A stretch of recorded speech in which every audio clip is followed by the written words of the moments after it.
Hello नन्ही जान, मैं हूं आपका अपना दीपक भैया। भाई एक बार फिर दोबारा से आप सभी का पूरे दिल से बहुत बहुत बहुत सारा शुक्रिया, क्योंकि आप लोगों ने मेरे इससे पहले वाले सभी वीडियोस को बहुत सारा प्यार दिया और आपके इसी प्यार की वजह से आज आपका भाई लेकर आए एक और नया चैप्टर। कौन सा? How forces affect motion. भैया आज के लेक्चर में कुछ स्पेशल होगा क्या? अबे यार मैं और स्पेशल ना हो तो आज तुम फिजिक्स के हर एक कॉन्सेप्ट को रियल इमेजेस के साथ समझने वाले हो। आज फिजिक्स को तेरा भाई दिल और दिमाग दोनों समझाएगा और मजा ना आए तो कहना तो क्या रेडी है मेरे साथ शुरू करने के लिए? तो आजा शुरू करते हैं आज का बढ़िया लेक्चर। कौन सा? How forces affect motion.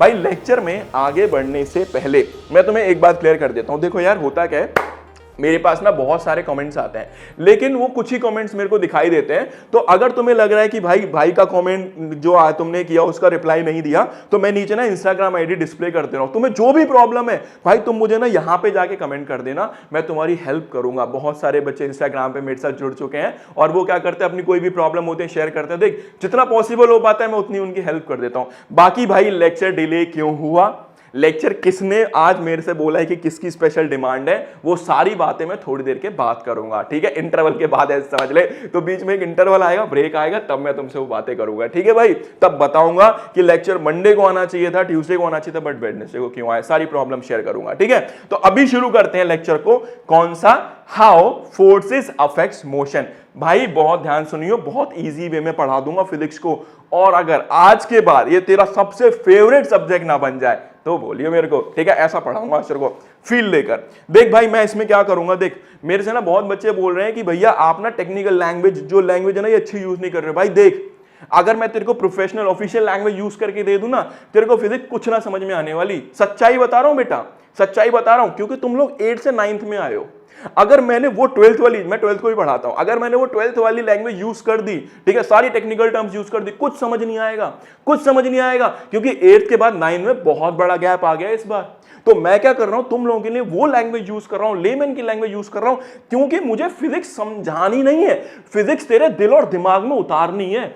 इसको सबसे प्यारा सब्जेक्ट बनाना है जिसके नाम से लोग कांपते हैं, इसलिए बेटा ऐसी लैंग्वेज का यूज किया जा रहा है। मेरा कोई गलत इंटेंशन नहीं है ना, बस मैं ये चाहता हूं कि कॉन्सेप्ट अच्छे से डिलीवर हो जाए, सारी चीजें तेरे दिमाग में सेट हो जाएं, बात समझ में आई, और कहीं तेरे को इधर उधर दोबारा भटकना ना पड़े। तो भाई देख मैं तो नहीं सुधरने वाला, मैं तो ऐसे ही पढ़ाऊंगा जैसे मैं पढ़ा रहा हूं, क्योंकि मुझे मेरे बच्चे को सिखाना है। ठीक है, मैं अपने छोटे भाई बहनों को अच्छे सिखा के जाऊंगा, चाहे मुझे कितनी भी गालियां पड़ती रहे, तो टेंशन नहीं लेनी है। आजा भाई, जिसको जो बोलना है बोले, तुम ऐसे ही सीखते रहना, मजा लेके बिंदास होके सीखना है। ठीक है, पढ़ाई करनी है, स्ट्रेस नहीं लेना है। हाँ, कहीं जीवन भर स्ट्रेस लेते रहो, फिजिक्स नहीं है, मैं हूं ना, मैं समझाएगा। चला देख ध्यान सुनियो, सबसे पहले आता है कि भैया हुआ क्या था, मैं ना स्कूल से आ रहा था। जब मैं स्कूल से आया सामने ना फुटबॉल पड़ी थी, तो फुटबॉल ना शांत पड़ी थी, मेरे दिमाग में ना एकदम से अंदर से कीड़ा सा खाया, मैंने सोचा मैं फुटबॉल को लात मार देता हूं। तो जैसे ही मैंने फुटबॉल को लात, शांत बैठी हुई थी फुटबॉल, कुछ कह नहीं रही थी मुझसे, मैंने क्या उसको लात मार दी, बेचारी फुटबॉल हवा में उड़ गई। बोल बात क्लियर हो रही है नहीं हो रही है? हाँ तो देख क्या लिखा है, किकिंग का बॉल, मैंने बॉल को लात मार दी, बॉल ने क्या करा, मूव करना स्टार्ट कर दिया, बॉल बोल रही है शांत बैठी हुई थी, लात मार के मेरे को भगा दिया। बोल समझ गया कि नहीं समझ गया? अब मैं पूछूंगा ऐसा क्यों हुआ, तो तू बोलेगा भैया मैंने तो लात मार दी। रुक जा बेटा, रुक जा, 2-3 एग्जांपल दिखा रहा हूं फिर बताइए। अगला क्या हुआ, यहां पे हम लोग ना साइकिल चला रहे थे, बात समझ में आई? एकदम से क्या हुआ, साइकिल बहुत धीमी धीमी चल रही थी। मैंने बोला ओए जल्दी से साइकिल की स्पीड बढ़ा, तूने काम करा पेडल मारना तेज करा, साइकिल की स्पीड बढ़ गई। मैंने बोला क्यों हुआ, तो तूने बोला भैया यहां पे ना मैंने साइकिल में पेडल तेज मारना शुरू कर दिया। ओ भाई रुक जा, रुक जा, समझ में आया? अगला क्या हुआ, तुम लोग ना स्कूल में थे, मैंने तुम्हें एक नींबू ला के दे दिया। ये नींबू है? ये कहां का नींबू है, धरती का तो नींबू नहीं है बेटा, गलत इमेज बन गई लग रहा है। तो देखो भाई हुआ क्या था, ये कैसा नींबू है, इतना बड़ा नींबू तो धरती पे नहीं होता। खैर छोड़, तो हुआ क्या, मान ले मैंने क्या करा, तेरे को कहीं से एक नींबू ला के दे दिया। फॉरगेट अबाउट दिस कि ये नींबू है, ठीक है, ले नींबू है, तो मान ले ये नींबू है, तो मैंने क्या करा, तेरे को कहीं से नींबू दे दिया। लेट्स सपोज नींबू दे दिया, मैंने कहा जोर लगा और नींबू को पिचका दे। तूने क्या करा, एकदम से जोर लगाया और जोर लगाया तो क्या हुआ, वो नींबू पिचक गया। जल्दी बोल, पहले वो नींबू गोल था बेटा, ये नींबू तो है ही नहीं, पता नहीं कौन सी प्रजाति है ये, ठीक है। तो तूने क्या करा, जैसे उस नींबू में क्या कराया, जोर लगाया, नींबू की शेप चेंज हो गई। बोल समझ में आया, नींबू का क्या बन गया, पपीता बन गया। पपीता ही लग रहा है, नींबू नहीं लग रहा। चल आगे देख, बोल समझा। मैंने बोला क्यों हुआ ऐसे, तूने बोला भैया मैंने हाथों का जोर लगा दिया, हाथों से ताकत लगा दी। रुक जा, अब देख आते हैं हमारे फेवरेट एग्जाम्पल में, हमारे लड़कों का फेवरेट एग्जाम्पल है क्रिकेट। तो होता क्या है, देख भाई क्रिकेट मेरे को तो बस एक ही चीज बढ़िया लगती है, फील्डिंग। अब तू बोलेगा क्यों भाई, क्यों, मैं बैटिंग क्यों नहीं अच्छी लगती, मुझे लगता है बॉल से डर। जब जैसे मैं बैटिंग कर रहा हूँ, सामने से जब बॉल आती है ना, मुझे पता है क्या लगता है, लगी, अब मेरे मुंह पे लगी, अब मेरे शोल्डर पे लगी। तो मेरे को ना बैटिंग अच्छी नहीं लगती, मेरे को फील्डिंग मस्त लगती है, मेरे को जितनी चाहे फील्डिंग करवा ले। अब बताता हूँ उसके पीछे रीजन, क्योंकि मैंने शुरू से खेली फुटबॉल। फुटबॉल में तो ऐसा होता मार, यहां मार दे तो यहां मार, फुटबॉल से डर नहीं लगता, इस छुटकी सी बॉल से बहुत डर लगता है, ठीक है। कहीं लगभग गई तो, है ना, फिर मेरी यहाँ खराब हो गई तो, मैं पढ़ा नहीं पाया तो, फुटबॉल से नहीं लगता। तो ऐसा होता है बहुत बार, समझ में आया। तो मेरे को फील्डिंग बहुत पसंद है, इसलिए मैं फील्डिंग ही करता हूँ क्रिकेट में। तो अब देख हुआ क्या, मैं ना वहां पे फील्डिंग कर रहा था, तुम यहाँ पे क्या कर रहे थे, बैटिंग कर रहे थे। तुम्हें पता था कि दीपक भाई वहां पे खड़ा हुआ, मैंने वहां मारी तो कैच कर लेगा। जैसी बॉल आई तुम्हें टुक करके उधर मार दी और बॉल की क्या चेंज कर दी, डायरेक्शन चेंज कर दी। तो बोल तूने ये काम किया कैसे। अब बोलेगा भैया मैंने हाथों की कलाइयों का इस्तेमाल किया और बॉल को इस्तेमाल किया। ओ रुक जा भैया, इन सब के पीछे जो कारण रहा था वो रहा था फोर्स। क्या रहा था, फोर्स। अब जल्दी बता, तूने क्या काम करा, साइकिल थी उसमें पैडल मारा, फोर्स अप्लाई किया। नींबू को निचोड़ के पपीता बना दिया, तूने क्या अप्लाई किया, फोर्स अप्लाई किया। अरे फुटबॉल में लात मारी, फुटबॉल मूव करके आगे चली गई, क्या अप्लाई किया, फोर्स अप्लाई किया। और क्रिकेट बैट से बॉल की डायरेक्शन चेंज कर दी, क्या अप्लाई किया, फोर्स अप्लाई किया। बट भैया फोर्स होता क्या है, फोर्स का मतलब हिंदी भाषा में तो बोलते हैं बल, इसको बल बोलते हैं, लेकिन इंग्लिश में क्या लिख कर आएंगे, पेपर में बल थोड़ी ना लिखाएंगे। तो देखो भाई फोर्स को कैसे डिफाइन करते हैं। भैया फोर्स को डिफाइन किया जाता है, ध्यान सुनियो, पुश और पुल एक्टिंग ऑन ऑब्जेक्ट, जो क्या करेगा उसका मोशन, स्पीड, डायरेक्शन और शेप, ये तीनों चारों चीजें चेंज कर देता है। बताता हूं क्या होता है, देख ध्यान से। मान ले कि तुम्हें क्या करना था, कल तुम्हारा यूनिट टेस्ट था और तुम्हें करनी थी सेल्फ स्टडी, और तूने अपनी जितनी भी किताबें हैं वो सारी भर के ट्रॉली में खींचना चालू कर दिया। और कहां जा रहा है, दोस्त के घर। ध्यान सुनियो, ट्रॉली को ऐसे खींच रहा है, पीछे की तरफ खींच रहा है। क्या कर रहा है, अरे भाई इसको बोलते हैं पुल। क्या बोलेंगे, पुल। बोल बात समझ में आई कि नहीं आई। दूसरा बोल, कह रहा भाई मैं थक गया, मैं अपने दोस्त को बुला लेता हूं कि सारी किताबें मिलके धक्का मारेंगे। तो उसने क्या करा, तुम आगे से खींच रहे हो, ये यहां से धक्का मार रहा है, दिख रहा है ऐसे धक्का मार रहा है कि चल मैं तेरे साथ हूं, धक्का मार रहा है, ऐसे धक्का मार रहा है। तो ये क्या कर रहा है, ये कर रहा है पुश। ये क्या कर रहा है, पुश। समझ में आया बेटा, पुल और पुश ऐसे समझा लेता हूं। लेकिन जब जैसे कहीं मैं शॉप वॉप में जाता हूं ना, मैं खुद कंफ्यूज हो जाता हूं, यार यहाँ पे लिखा है पुल, अब इसको खींचूं या धक्का दूं, बताना किस किस के साथ ऐसा होता है, ठीक है। दरवाजे पे लिखा होता है पुश, साला कंफ्यूज हो गया, अरे अब धक्का मारूं या खींचूं। ऐसे समझा दोगे बहुत सिंपल लगेगा, लेकिन रियल लाइफ में जब करने जाता हूं मैं कंफ्यूज हो जाता हूं, पता नहीं क्या समस्या है मेरे साथ ये वाली, ठीक है। तो पुश और पुल समझ में आ गया, पुश और पुल समझ में आ गया। पुल का मतलब होता है खींचना, पुश का मतलब होता है धक्का मारना। अब जल्दी बता, क्या तूने यहां पे ताकत लगाई या फूंक मार के ट्रॉली चलनी चालू हो गई। अबे ताकत लगाई ना, तो इसका मतलब तूने क्या लगाया, मैग्नीट्यूड। अब तेरे को पता था ना कि तेरे को किस डायरेक्शन में जाना है, ऐसा तो नहीं ना डायरेक्शन लेस था, तो तेरे को पता था कि भाई उसी डायरेक्शन में जाना है, दोस्त के घर ही जाना है, ऐसा तो नहीं गलियों में भटकना है। इसका मतलब तुम्हें क्या पता थी, डायरेक्शन। तो याद रखना, जिस चीज के पास मैग्नीट्यूड और डायरेक्शन दोनों होता है उस क्वांटिटी को बोलते हैं वेक्टर क्वांटिटी। समझ गया। अब एक बात बता, मैंने तेरे से पूछा कितना धक्का मारा, बोलेगा भैया मैंने 1 किलो धक्का मारा। नहीं भैया, एक बोल रहा भैया मैंने 1 लीटर धक्का मारा। नहीं भैया मैंने 1 किलोमीटर धक्का मारा, 1 सेंटीमीटर। रुक जा भाई, अब क्या हुआ, यहां पे जो हम यूनिट यूज करेंगे वो यूज करते हैं न्यूटन। क्यों न्यूटन यूज करते हैं, क्योंकि बेटा फोर्स की पूरी कहानी जो डिस्क्राइब करी थी वो हमारे न्यूटन चाचा जी ने डिस्क्राइब करी थी। तो इन्होंने कहा यार सारी चीजें मैंने बताई हैं, तो इसकी जो ऐसा यूनिट होगी वो भी मैं ही रखूंगा। तो इनके नाम के ऊपर फोर्स की ऐसा यूनिट रखी गई जिसका क्या नाम दिया गया, न्यूटन। तो आज से अगर मैं तुम्हें बोलूं कि तूने यहां पे क्या करा, धक्का मारा, कितना धक्का मारा, बोलेगा भैया मैंने 5 न्यूटन धक्का मारा, लेट सपोज, ठीक है। मैंने बोला तूने बता यहां पे कितनी ताकत से खींचा, भैया मैंने यहां 2 न्यूटन की ताकत से खींचा। तो आज से तुम लोग ऐसे बताओगे। समझ गए फोर्स का कॉन्सेप्ट, इजी है कि नहीं है। ओके भाई, चल मेरे भाई आगे चल, ध्यान सुनियो। अब देख हमारे पास 2 तरह के फोर्सेस हैं। सबसे पहला कौन सा है? सबसे पहला है बेटा बैलेंस, और दूसरा कौन सा है हमारे पास? अनबैलेंस। भैया बैलेंस फोर्स क्या होता है? भैया बैलेंस क्या होता है? ध्यान से सुन।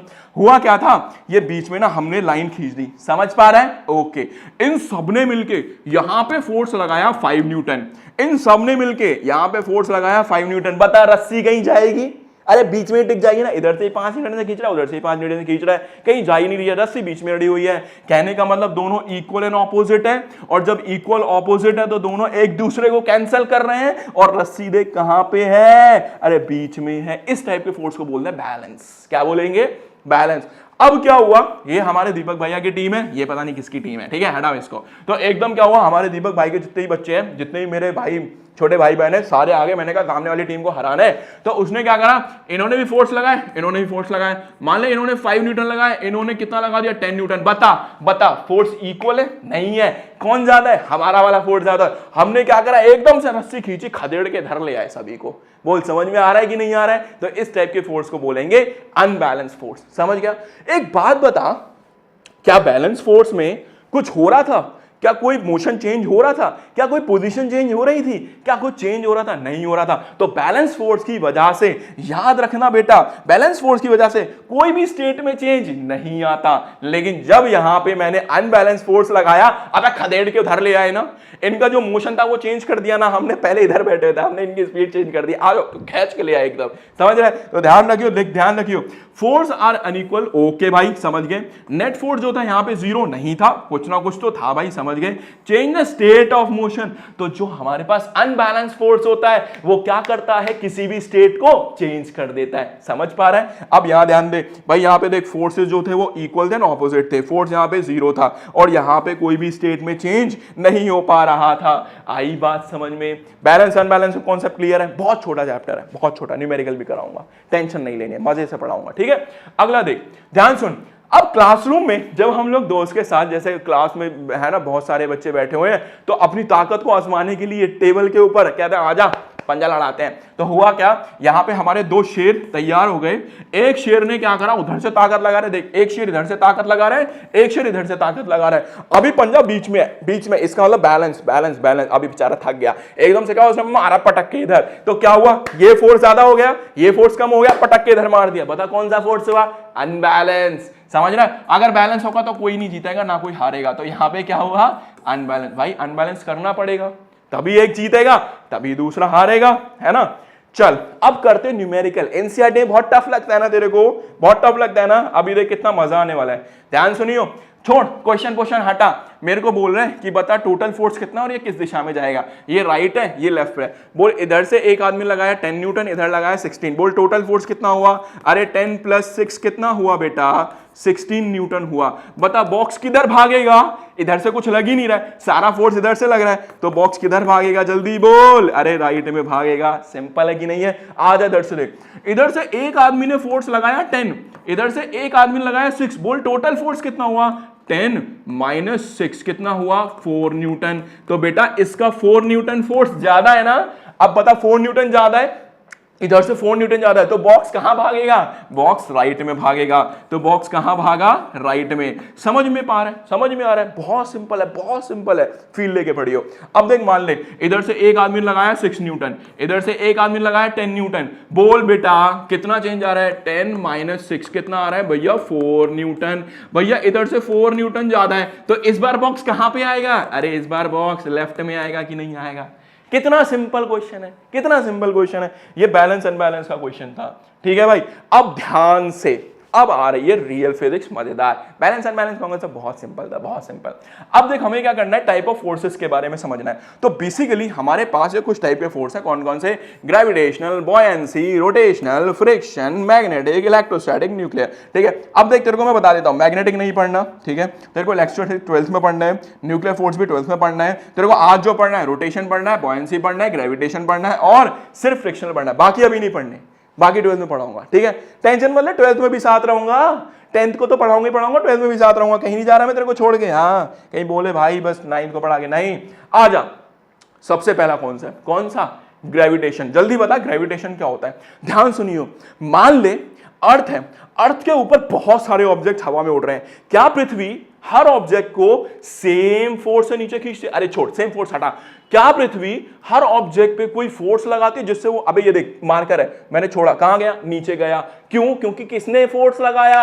अर्थ ने फोर्स लगाया। अरे मेरे भाई, इसी को तो बोलते हैं ग्रेविटेशनल फोर्स। तो वो फोर्स जो कौन लगाता है? अर्थ लगाती है किसी भी ऑब्जेक्ट के ऊपर, कहां खींचने के लिए? नीचे खींचने के लिए। क्या बोलते हैं? ग्रेविटेशनल। तो देख, हर ऑब्जेक्ट कहां जाने की कोशिश कर रहा है? हर ऑब्जेक्ट पृथ्वी के पास जाने की कोशिश कर रहा है, इसी को बोलते हैं ग्रेविटेशनल। है ना सिंपल?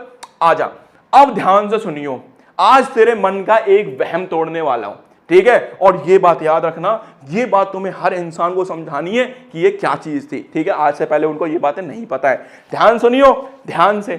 कॉन्सेप्ट आता है, what do you mean by भैया मास एंड वेट? भैया मास क्या होता है, वेट क्या होता है? ध्यान सुन भैया, मास का मतलब होता है quantity of matter in an object. Let suppose मैं यहां पे खड़ा था, मेरे शरीर में 2 करोड़ एटम्स हैं। कितने हैं? 2 करोड़। मैं अर्थ के ऊपर हूं, मेरे को उठा के ना चंद्रमा पे ले गए, बता चंद्रमा पे भी कितने होंगे? 2 करोड़ ही होंगे या चेंज हो जाएंगे? अरे 2 करोड़ ही रहेंगे। इसको बोलते हैं क्वांटिटी ऑफ मैटर, इसको बोलते हैं मास। समझ में आया? तो कहने का मतलब, अगर शरीर में 2 करोड़ एटम अर्थ पे हैं, जब मैं चंद्रमा पे गया तो एटम्स चेंज नहीं हुए। तो याद रखना, मास कांस्टेंट होता है, ये कभी भी चेंज नहीं होता। समझ पा गया? समझ गया भाई? ओके। अब आ जाओ, वेट का कॉन्सेप्ट क्या होता है भैया? जो वेट होता है ना, ये पता है एक्चुअल में क्या है? ये फोर्स है, ये हर एक प्लैनेट अपना एक फोर्स एक्सर्ट करता है, ये वो चीज है। ध्यान सुनियो, ये जो तुम वजन लेके तराजू लेके नापते हो ना, बोलते हो मेरा वजन इतना है, वो बताता हूं वो एक्चुअल में फोर्स है। कैसे? ध्यान सुन, हुआ क्या? जल्दी बोल। तुमने अर्थ पे तराजू रखा, यहां पे हमने अर्थ पे तराजू रख दिया, इसमें रीडिंग आ रही है 45.0, मतलब ये बच्चा अभी अर्थ के ऊपर कितने किलो का है? 45 किलो का। समझ गया? मैंने चंद्रमा पे ले गया, चंद्रमा पे सेम तराजू रख दिया। अब आधे बच्चे कमेंट करेंगे चंद्रमा पे तराजू लेके कैसे जाओगे? हाँ, पढ़ ले, चंद्रमा में तराजू लेके कैसे जाओगे? अबे मान ले भाई कि थोड़ी देर के लिए चंद्रमा में तराजू हम लेके चले गए, चंद्रमा में तराजू लेके कैसे जाओगे? हैं, रॉकेट में तो इतनी जगह होती ही नहीं है। हाँ, और ऊपर से इसको स्पेस सूट भी नहीं पहनाया।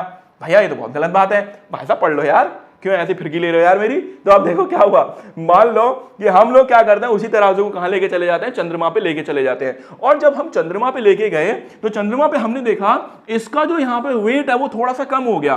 बेटा एक्चुअल में क्या होता है, ये ना 1/6 हो जाता है 45, तो ये 7 6 42, तो 7.2 किलो के आसपास आया। भैया यहां पे 45 किलो का आदमी, वहां पे सिर्फ 7 किलो का आदमी, इसी को बोलते हैं वेट। समझ में आया? तो वेट सेम नहीं रहता, वेट बेटा और जो प्लैनेट है उनकी ग्रेविटी के हिसाब से चेंज हो जाता है। तो ध्यान सुनना क्या लिखा है, gravitational force acting on an object changes with gravity. जो वेट है, अर्थ की ग्रेविटी अलग थी, वहां ग्रेविटी अलग थी, तो वेट क्या करता है? वेरी कर जाता है। मान लिया अगर कहीं ग्रेविटी ज्यादा हुई तो तुम बेटा 200 किलो के भी हो जाओगे। समझ में आ रहा है? कहीं ग्रेविटी बिल्कुल ही नहीं हुई तो वहां तुम इतने हल्के हो जाओगे कि ऊपर उड़ने लगोगे। तो याद रखना, वेट सेम नहीं रहता। तो जो तुम नापते हो बेटा वो वेट नहीं है, वो अर्थ का लगाया हुआ फोर्स है। इसका ऑब्जेक्ट का मास है m, नीचे ग्रेविटी ने लगाई g, तो ये जो लगाया इसी को बोलते हैं वेट। W = m/g। आगे पढ़ाऊंगा, चिंता मत कर, बस इतना याद रख कि मास चेंज नहीं होता लेकिन वेट चेंज हो जाता है, क्योंकि वेट एक फोर्स है जो हर एक प्लैनेट अपना अप्लाई करता है। समझ गया? आगे चलते हैं, ठीक है? ध्यान सुनियो, अब ध्यान सुन, हुआ क्या था? देख हुआ क्या, ये हमारी एक बॉडी बिल्डर है, इन्होंने क्या करा, इन्होंने ये बारबेल ऐसे उठा लिया ऊपर, ठीक है?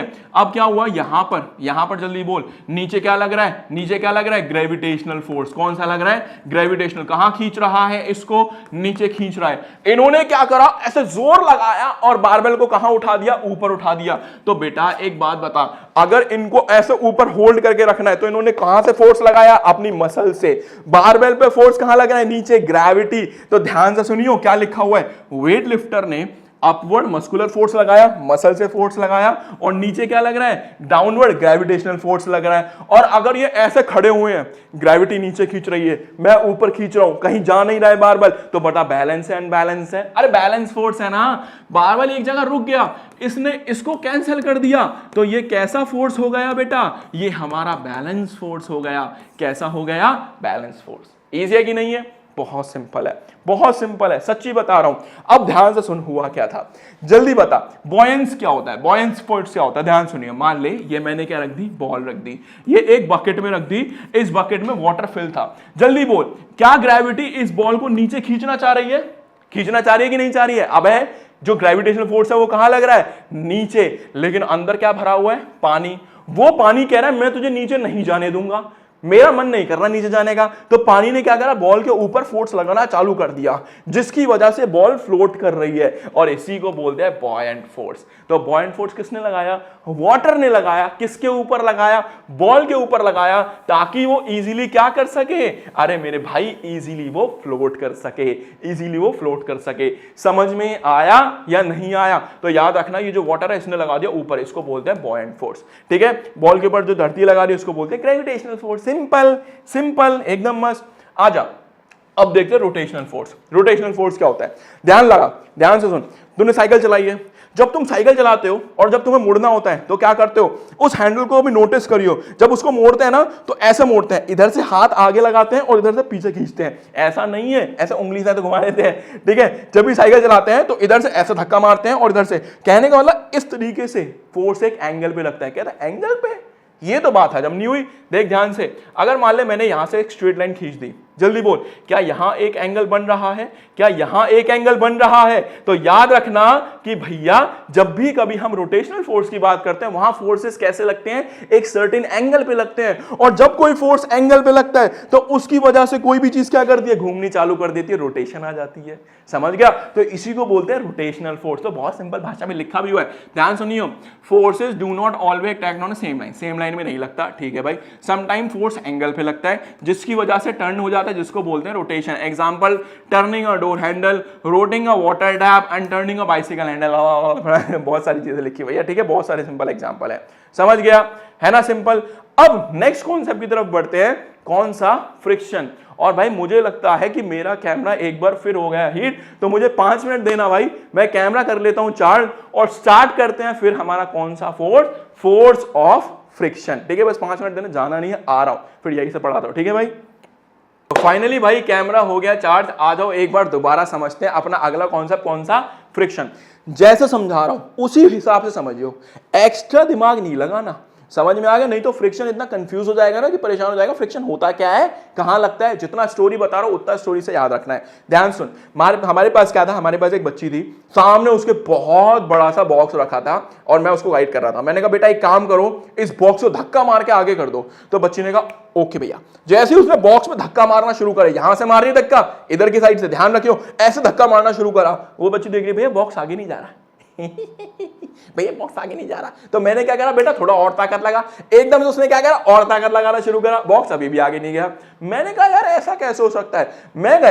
मैं बॉक्स से पीछे गया, मैंने कहा कोई तो चीज छुपी होगी। तो मैंने देखा यार पहला बॉक्स ना जमीन पे रखा हुआ है और यहाँ पे एक ड्रैकुला जैसी स्माइल बना के एक इंसान बैठा हुआ है जो दिख नहीं रहा है और वो जमीन पे बैठा हुआ है। और पता है वो क्या कर रहा है, बॉक्स को ऐसे रोक रहा है, ही तुझे कितना भी टाइम लगा ले, मैं बॉक्स को आगे नहीं जाने देगा। तो ऐसे उल्टा हाथ लगा के रोक के बैठा है। समझ गया? बच्ची वहां से ताकत लगा रही है और ये नीचे से ऐसे उसको ताकत लगा के रोक रहा है। समझ में आया? इसी को बोलते हैं फ्रिक्शन।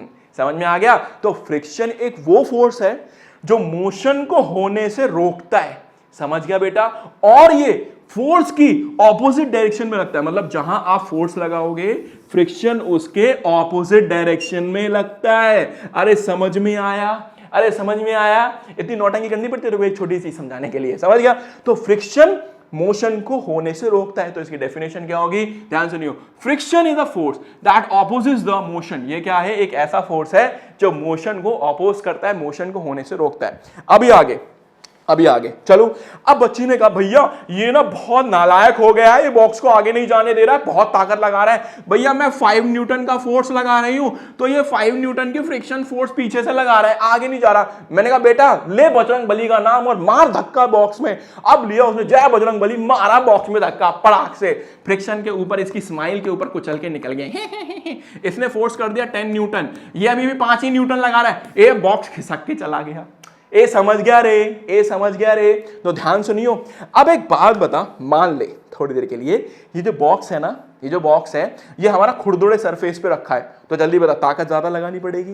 नीचे मैंने क्या करा, बॉक्स के नीचे ना ऑयल डाल दिया। अब बॉक्स जो है ऐसे आराम से जा रहा है, खिसकते हुए जा रहा है। ये क्या हो रहा है भैया, इसका मतलब अगर सरफेस रफ है तो फ्रिक्शन फोर्स बढ़ जाती है, समझा, और अगर स्पर्श स्मूथ है तो फ्रिक्शन फोर्स घट जाती है, समझ गया। दूसरा बेटा, ये फ्रिक्शन तभी लगेगा जब ये बॉक्स जमीन के कांटेक्ट में होगा, हवा में होगा तो फिर फ्रिक्शन मत लगा दियो, फिर तो आराम से तो धकेल के चला ही जाएगा। समझ पा रहा है, फील ले रहा है, तो ध्यान से सुन। आ जा, जल्दी बोल बेटा, जल्दी बोल। मैंने क्या बोला, फोर्स कहां लगाते हैं, आगे, फ्रिक्शन कहां लगता है, पीछे। अगला क्या कहता है, अगर अप्लाइड फोर्स फ्रिक्शन से ज्यादा हुआ, ये फोर्स फ्रिक्शन से ज्यादा हुआ तो बॉक्स आगे जाएगा, तो ऑब्जेक्ट मूव करेगा।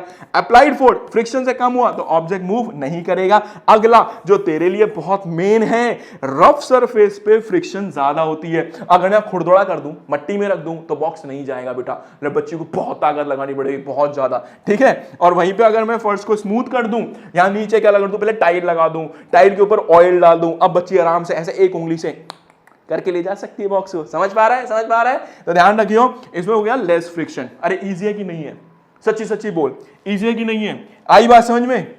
अब देख एनसीईआरटी क्या कहती है, फ्रिक्शन फोर्स को एनसीईआरटी ने समझाने के लिए तीन एग्जांपल, तीन है दो एग्जांपल ले लिए। आ उन एग्जांपल को समझाता हूं, आ उन एग्जांपल को देख क्या कहता है। हटा, क्या कह रहा है, हमें क्या करना है, फ्रिक्शन फोर्स को अलग अलग सरफेस पे कंपेयर करना है। सिंपल भाषा में बोलता हूं, क्या करना है, ऐसे दो उंगलियां ले, रबर बैंड स्ट्रेच कर, पॉइंट ए मार्क कर, पॉइंट बी मार्क कर, बोल समझ गया।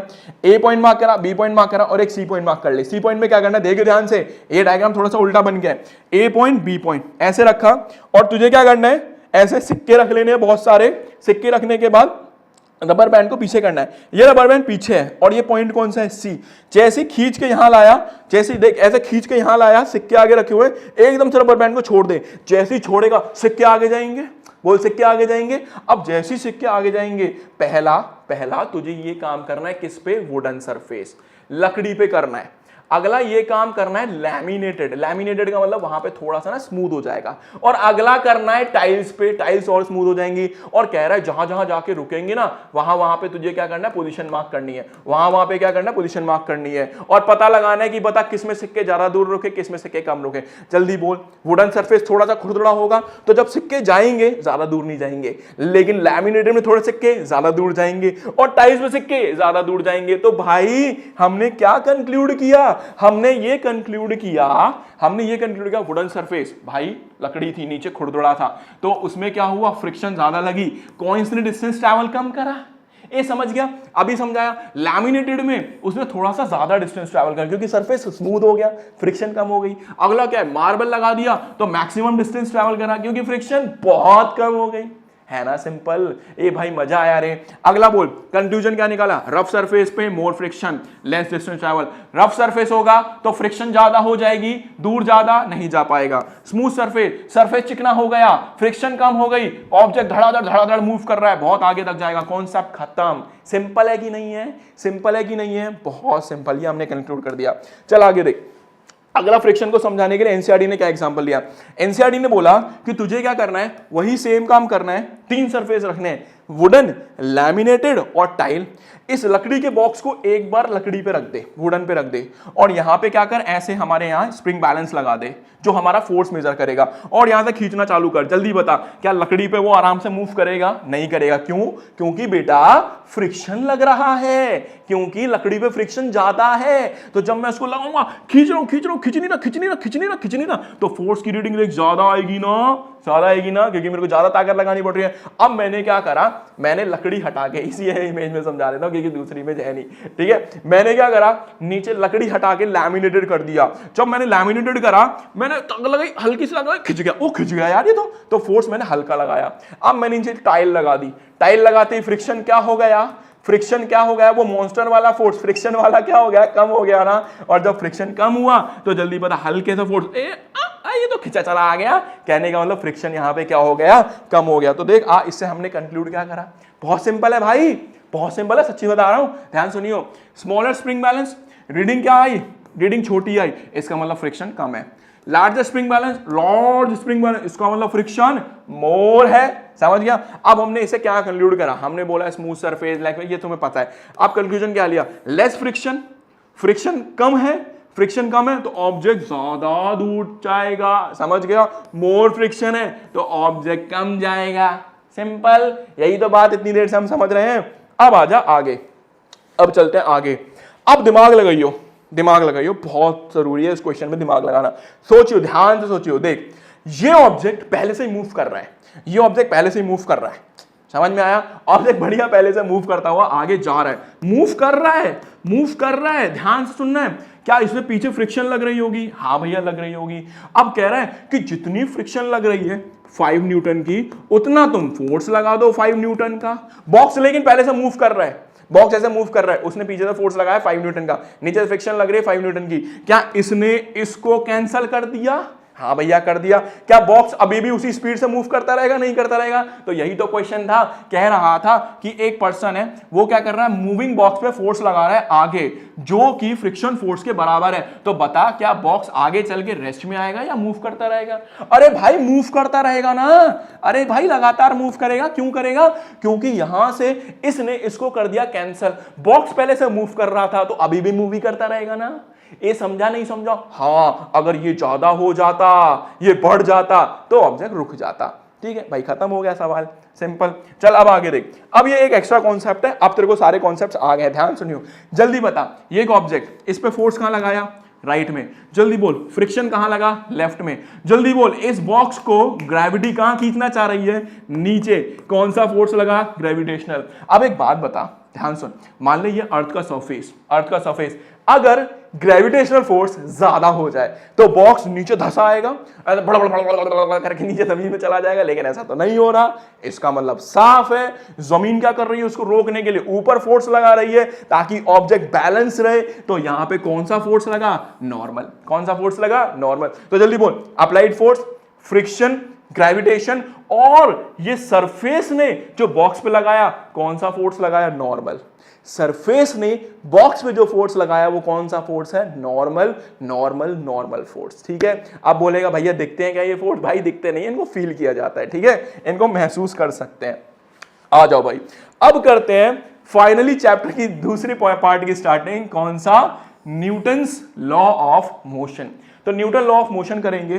न्यूटन लॉ ऑफ मोशन में सबसे पहला है हमारा न्यूटन फर्स्ट लॉ, फिर न्यूटन का सेकंड लॉ, फिर न्यूटन का थर्ड लॉ। बहुत ध्यान सुनिए, बहुत सिंपल कंसेप्ट है। ठीक है, मजा आ जाएगा, देख ध्यान से। न्यूटन का फर्स्ट लॉ ये कहता है कि कोई भी ऑब्जेक्ट अगर रेस्ट में है तो वो रेस्ट में रहेगा, कोई भी ऑब्जेक्ट अगर मोशन में तो मोशन में रहेगा। कैसे भैया? ध्यान सुन, ध्यान से। मान ले मैंने जमीन पे आज फुटबॉल रख दी, उसको छेड़ना नहीं है, उसको तो फूंक नहीं मारनी, उसको लात नहीं मारनी, तुम्हारे अंदर जो कीड़ा है ना उसको शांत रखना है। नहीं मारनी लात, नहीं मारनी लात, ना हवा चलानी ना कुछ चलानी। तो बॉल जहां पे ना वो वहां की वहीं रहेगी, समझ गया? इसको कहते हैं रेस्ट है तो रेस्ट में ही रहेगी। आगे सुन ध्यान से। अब मान ले मोशन का कॉन्सेप्ट आया। अब तूने बोला भैया, आप तो कह रहे हो भैया अगर कोई ऑब्जेक्ट मोशन में तो मोशन में रहेगा, अगर भैया मैंने फुटबॉल को लात मार दी, थोड़ी देर तो चलेगी फिर रुक जाएगी। हाँ भाई बिल्कुल होगा, क्योंकि अर्थ में फ्रिक्शन लग जाता है। बात समझ में आई? अब इस एग्जांपल को समझने के लिए कि कोई भी ऑब्जेक्ट मोशन में तो मोशन में रहेगा, रेस्ट में तो रेस्ट में, आधा चलते हैं पृथ्वी के बाहर। थोड़ी सी पृथ्वी की बाहर की दुनिया की सैर कर लेते हैं ना। हाँ देख ध्यान से। तो आप पृथ्वी के बाहर आ गए, ध्यान सुन ध्यान से। अब भी फील करनी है, उल्टा कॉन्सेप्ट मत लगे। जितना बता रहा हूं उतना मुझे पता है, न्यूटन का थर्ड लॉ लगा देगा तो ठीक है। अभी जितना बता रहा हूं उतना लगा। मान ले ये फुटबॉल यहां पड़ी थी, हमने स्पेस में ले जाके छोड़ दी। बेटा अगर तू इस फुटबॉल को 2 करोड़ साल बाद भी देखेगा ना, वैसे जब तक तो हम जिंदा नहीं बचेंगे, 2 करोड़ साल बाद भी देखेगा ना, ये फुटबॉल यहीं रहेगी, क्योंकि वहां ना कोई फ्रिक्शन है ना वहां कोई फोर्स है, ये वहीं रहेगी। इसको बोलते हैं अगर कोई ऑब्जेक्ट रेस्ट में है तो रेस्ट में रहेगा, कोई ऑब्जेक्ट अगर मोशन में तो मोशन में। अब मोशन का कॉन्सेप्ट कैसे होगा? मान ले इस एस्ट्रोनॉट ने फुटबॉल को ऐसा टक करके लात मार दी। अगर फुटबॉल को लात मारी तो फुटबॉल को एक बार फोर्स दिया है, बस एक बार, उसके बाद फोर्स अप्लाई नहीं करा। अब ये फुटबॉल जीवन भर लाइफ टाइम उसी स्पीड से आगे ट्रैवल करती रहेगी, उसी स्पीड से। मान ले आज ये कितनी है? ये 2 मीटर पर सेकंड, ठीक है। तो ये आगे चल के भी कितना करेगी? 2 मीटर पर सेकंड। ये कितना चलेगी? 2 मीटर पर सेकंड। कभी भी नहीं रुकेगी लाइफ में, जिंदगी में कभी नहीं रुकेगी। इसी को बोलते हैं कि अगर कोई ऑब्जेक्ट मोशन में है तो मोशन करता रहेगा, रेस्ट में है तो रेस्ट करता रहेगा। समझ पा रहा है बेटा? फील लियो, बहुत इंटरेस्टिंग कॉन्सेप्ट है, बहुत इंटरेस्टिंग। अब तू कहेगा भैया कभी नहीं रुकेगी। हाँ रुकेगी, जब वो किसी से टकराएगी, किसी एस्ट्रॉइड से टकरा जाए, कोई मीटरॉइड से टकरा जाए तो रुक जाएगी। नहीं तो अगर उसको 6, 20, 30, 200 मिलियन साल बाद देखोगे ना, ऐसी टक टक टक टक चलती जा रही है, चलती जा रही है। फील ले पा रहा है? यही है फर्स्ट लॉ। अब धरती पे क्यों नहीं हो पाता? क्योंकि धरती पे फ्रिक्शन लग जाता है। एयर आ जाती है, एयर उसको रोक देती है, बहुत सारे फोर्सेस अप्लाई होते हैं, ठीक है। तो इसलिए इसको फोर्स को इसको समझने के लिए हमें पृथ्वी के बाहर जाना पड़ा। अब आजा पृथ्वी के अंदर, आजा वापस। तो ध्यान सुन, हमें क्या समझना है, हमें समझना है कि भैया ऐसा हो क्यों रहा है कि कोई भी ऑब्जेक्ट अगर रेस्ट में तो रेस्ट में है, कोई भी ऑब्जेक्ट अगर मोशन में है तो मोशन में। ऐसा हुआ क्यों? क्योंकि हर एक ऑब्जेक्ट के अंदर एक प्रॉपर्टी छुपी हुई है जिसको बोलते हैं इनर्शिया। क्या बोलेंगे? इनर्शिया। तो भैया हर ऑब्जेक्ट की एक प्रॉपर्टी जिसको बोलते हैं इनर्शिया, और वो इनर्शिया ये कहता है कि भैया तू अपनी स्टेट को चेंज मत करियो, तू रेस्ट में तो रेस्ट में रहियो, तू मोशन में तो मोशन में रहियो। समझ गया? This is called inertia. तो ध्यान रखना, इनर्शिया क्या है? एक ऐसी प्रॉपर्टी है जो चेंज को रेजिस्ट करती है। मुझे चेंज नहीं होना, मुझे शांत हूं, मैं शांत रहने दो, तो ये कहलाता है इनर्शिया। सिंपल कंसेप्ट आ गया समझ में? This is first law, this is first law, ठीक है। कि कोई भी ऑब्जेक्ट रेस्ट में है तो रेस्ट में रहेगा, कोई भी ऑब्जेक्ट अगर मोशन में है तो मोशन में रहेगा। आज आप इनर्शिया का कॉन्सेप्ट समझते हैं बहुत ही प्यारे तरीके से, बहुत ही शानदार तरीके से। देख ध्यान से, टाइप ऑफ इनर्शिया, तीन टाइप की inertia, inertia at rest, inertia of motion, inertia of direction. बहुत सिंपल, बहुत सिंपल, बहुत सिंपल। ध्यान सुन, इनर्शिया ऑफ रेस्ट में क्या होता है? जैसे ही तुमने देखा होगा जब हम अपने दोस्त की बाइक पे बैठते हैं, दोस्त ना हवाबाजी बहुत करते हैं हमारे, है ना, जब वो नई बाइक ले लेते हैं, है ना, तो उनको हवा भी तो बनानी है, तो दोस्त के सामने जैसे ही मैं बैठा, बाइक एकदम शांत थी, बोल बाइक रेस्ट में थी, मैं भी रेस्ट में था, एकदम से पता नहीं उसे क्या कीड़ा काटा, हवा बनाने के लिए उसने अपनी बाइक की रेस दे दी, ऐसे भम करके रेस दे दी, और जैसे ही उसने रेस दी, बाइक किस में आ गई? मोशन में। बाइक किस में आ गई? मोशन में। मैं चाह रहा था रेस्ट में रहना, लेकिन बाइक मोशन में आ गई। अब एकदम से झटका क्या लगा? पीछे लगा। क्यों लगा भाई? क्योंकि बाइक तो मोशन में आ गई, मैं रेस्ट में ही रहना चाहता था, मेरा इनर्शिया कहता रेस्ट में रहे, इसलिए मेरे को झटका कहां लगा? पीछे। तो इसी को बोलते हैं इनर्शिया ऑफ रेस्ट। इजी है कि नहीं है? आधे आंसर सुन क्या कहता है, देख सिंपल मीनिंग क्या कहता है। Stationary object wants to remain in rest, जो बैठा हुआ था वो रेस्ट में रहना चाहता था, सडनली क्या हुआ? जैसे ही बाइक स्टार्ट करी, पैसेंजर पीछे हो गया। क्यों? Inertia of rest, inertia of rest. Simple है कि नहीं है? ओके भाई आगे आ जा, बहुत सिंपल है, न्यूमेरिकल आने वाले बस थोड़ी देर में। अब देख इनर्शिया ऑफ मोशन क्या होता है। ध्यान सुन, बस में सबने ट्रैवल करा है, ऑटो में सबने ट्रैवल करा है, गाड़ी में सबने ट्रैवल करा होगा। जैसे ही क्या होता है, हम गाड़ी में बैठे होते हैं, पापा गाड़ी चला रहे होते हैं, क्या गाड़ी मोशन में है? क्या मैं गाड़ी में बैठा हूं, मैं भी गाड़ी के साथ मोशन में हूं कि नहीं हूं? हाँ भैया मोशन में हूं। एकदम से सामने कोई ऑब्जेक्ट आ गया, एकदम खच करके ब्रेक मारी, मैं किस में था? मोशन में। तो मेरी बॉडी कह रही थी भाई मोशन में ही रहियो, रुकियो मत, मोशन में ही रहियो। गाड़ी में क्या लग गई? ब्रेक लग गई, मैं मोशन में हूं। अब मैं क्या करूंगा? जैसी ब्रेक लगी मैं एकदम आगे जाऊंगा। क्यों? क्योंकि गाड़ी तो रेस्ट में आ गई, लेकिन मेरी बॉडी किस में है? मोशन में। तो झटका कहां लगता है? आगे लगता है। इसी को क्या बोलते हैं? Inertia of motion. समझ गया? समझ गया? ध्यान से सुन क्या कह रहा है। Meaning, a moving object wants to keep moving, जो ऑब्जेक्ट मूव कर रहा है वो मूव करना चाहता है। सिंपल है कि नहीं है? ओके। बस सडनली स्टॉप, बस क्या कर गई? रुक गई, लेकिन पैसेंजर कहां चले जाते हैं? आगे चले जाते हैं। ठीक है बेटा, इसी को क्या बोलते हैं? Inertia of motion. अब देख, ये तब होता है जब हमारा बड़ा भाई नई गाड़ी ले लेता है, ठीक है। ज्यादातर ये तभी होता है जब या तो उसको पापा की गाड़ी मिल जाए या वो खुद से एक नई गाड़ी ले ले, तो वो क्या करता है? स्टड बन जाता है अपने आप को। हाँ, है ना। तो बहुत सारे ऐसे करते हैं। तो ध्यान सुनना, आओ बड़े भाई की कहानी सुनाता हूँ क्या होता है। हमारे बड़े भाई भी ऐसी करते हैं यार। सिंपल, जब पापा की गाड़ी उनको मिल जाती है ना तो वो यही हरकत करते हैं। लेकिन ध्यान सुनना क्या करते हैं, ध्यान से। तो हुआ क्या, गाड़ी चल रही थी सीधी, गाड़ी कैसे चल रही थी? सीधी। तो मेरी जो डायरेक्शन थी वो सीधी थी, मतलब मेरा इनर्शिया कह रहा था भाई तू सीधा ही चलियो। मैं मस्त अपने कान में लीड लगा के सुन रहा था। एकदम पता नहीं बड़े भाई को क्या हुआ, उसने कहा कि मेरे को ना ऐसे स्टंट मारने। उसने स्टीयरिंग व्हील ऐसे खींचा, खर्र करके खींच दिया। जैसे खर्र करके खींचा, गाड़ी ऐसे मुड़ गई। मैं कहना चाहता हूँ सीधा, मैं एकदम खिड़क चिपक गया, भैया धीरे चलाओ। तो ठीक है, मैं चिपक गया। बोल समझ में आया कि नहीं आया? तो ऐसा ही होता है, सारे के सारे लुढ़क कहां जाते हैं? एक तरफ आ जाते हैं। कब होता है ये? जब बेटा वो क्या करता है? गाड़ी को एक साथ काट देता है। तो हमारी डायरेक्शन थी सीधी, गाड़ी उसने यहां काट दी, मैं सीधा रहना चाहता था, गाड़ी इधर चली गई, अब मैं उधर ही जा रहा हूं। समझ में आया? इसको बोलते हैं इनर्शिया ऑफ डायरेक्शन। सिंपल है कि नहीं है? सिंपल है कि नहीं है? मजा आ रहा है? फिजिक्स बहुत इंटरेस्टिंग सब्जेक्ट है, ठीक है। बस अच्छे से पढ़ना, एक एक कॉन्सेप्ट को फील लेके पढ़ना है। तो car suddenly turns to left, car अगर लेफ्ट में घूमती है तो पैसेंजर कहां हो जाता है? राइट में हो जाता है, ठीक है। उसको ऑपोजिट चलता है, उसको ऑपोजिट, ठीक है बेटा। चलो अब आगे चलते हैं, अब आगे चलते हैं। हाँ भाई, अब करते हैं क्वेश्चन, और इस क्वेश्चन को अब फील लेके करना है। एनसीईआरटी का बहुत इंपॉर्टेंट क्वेश्चन, देखो ध्यान से क्या कहता है। क्वेश्चन ये कहता है, थोड़ा सा मार्कर बड़ा कर देता हूं ताकि आप लोगों को चीज समझ में आ जाए। कह रहा है आपको पोजीशन टाइम ग्राफ बनाना है। क्या बनाना है? Position time graph. तो आपको क्या करना है? यहां लिखनी है पोजीशन, यहां लिखना है टाइम, कोई प्रॉब्लम। आपको क्या करना है? वेलोसिटी टाइम ग्राफ बनाना है। तो आपको वेलोसिटी टाइम ग्राफ बनाना है जब ऑब्जेक्ट पे कोई भी फोर्स नहीं लगेगा।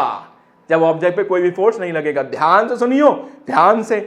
मान ले एक गाड़ी है, यहां खड़ी हुई है, क्या इसकी पोजीशन चेंज हो रही है? मैं भाई टाइम देखता जा रहा हूं, यार मूव ही नहीं कर रही, ये तो 0 पे खड़ी है। तो देख क्या हो रहा है, टाइम बढ़ता जा रहा है लेकिन पोजीशन चेंज नहीं हो रही। तो लाइन कहां आएगी? एक्स एक्सिस के ऊपर। समझ गया? समझ गया? अरे देखना पोजीशन 0 है, टाइम बढ़ रहा है, टाइम बढ़ रहा है, टाइम बढ़ रहा है, लेकिन पोजीशन चेंज नहीं हो रही। अगला, मैंने कोई फोर्स अप्लाई किया? नहीं किया, वही तो बोल रहा हूं। ओके भाई। अगला देख क्या कह रहा है, कह रहा है वेलोसिटी। मैंने देखा गाड़ी यार भाग ही नहीं रही है, गाड़ी 0 पे रखी हुई है। कहने का मतलब टाइम बढ़ता जा रहा है। यार टाइम 2 मिनट हो गया, गाड़ी भाग क्यों नहीं रही है? कहने का मतलब टाइम बढ़ता जा रहा है लेकिन वेलोसिटी नहीं बढ़ रही, वेलोसिटी 0। समझ गया लाइन यहां क्यों आई? आगे समझे। अब आ जाए इस एग्जांपल पे, और इस एग्जांपल को समझने के लिए ध्यान सुनियो, ध्यान से, ध्यान से, जल्दी बोल। मैंने एक बार इस पे फोर्स लगा दिया, एक बार लगाया, उसके बाद कोई फोर्स लगाया मैंने? नहीं लगाया। अपने आप जा रही है कि नहीं जा रही है? तो देख ध्यान से, ये फुटबॉल यहां आ गई, ये फुटबॉल यहां आ गई।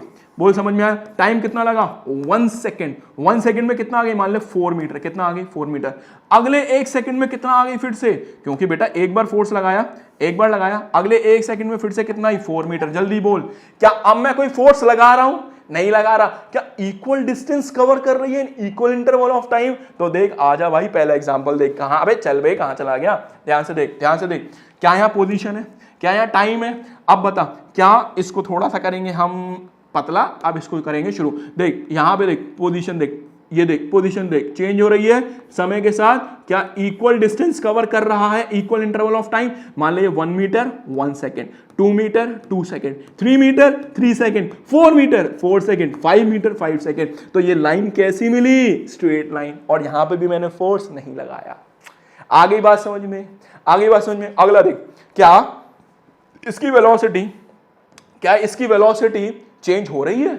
एक बार फोर्स लगाने के बाद मान ले अगर ये 4 मीटर पर सेकंड से मूव करा, तो अब भी कितनी है? 4 मीटर पर सेकंड। अब भी कितनी है? 4 मीटर पर सेकंड। तो वेलोसिटी चेंज नहीं हुई, तो वेलोसिटी चेंज नहीं हुई। ध्यान से सुन, क्या वेलोसिटी कांस्टेंट है? हाँ भैया देखो, वेलोसिटी कांस्टेंट है, एक ही पॉइंट पे है, 4 मीटर पर सेकंड, लेकिन टाइम बढ़ता जा रहा है। 200 साल बीत गए लेकिन जो फुटबॉल है वो 4 मीटर पर सेकंड से ही मूव कर रही है। आगे बात समझ में? क्या पूरा ग्राफ का कॉन्सेप्ट क्लियर हो गया बेटा? एक ग्राफिकल कॉन्सेप्ट ना मैंने मोशन में पढ़ा है, और मेरे पास बहुत सारे कमेंट्स आए कि भैया एक्चुअल में थोड़ी सी प्रॉब्लम आ रही है। टेंशन मत लो, अगले वीक से रैपिड रिवीजन की सीरीज आने वाली है जिसमें न्यूमेरिकल्स कराऊंगा, सारे के सारे कॉन्सेप्ट्स कराऊंगा। घबराने की जरूरत नहीं है, और फिर हम जल्दी कोशिश करेंगे कि आपके साथ लाइव इंटरैक्ट भी किया जाए। तो लाइव इंटरैक्शन में थोड़ा सा समय लगेगा, ठीक है, पर आएंगे लाइव। ठीक है, चलो देखते हैं कब होता है। बाकी आप ऐसे ही भैया अपने भाइयों को सपोर्ट और प्यार करना, तो जल्दी लाइव आ जाएंगे।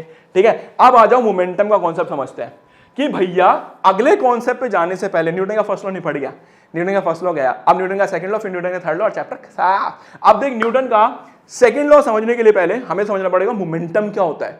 भैया मोमेंटम होता है क्वांटिटी ऑफ मोशन। भैया मोमेंटम है, कौन सी भाषा बोल गया?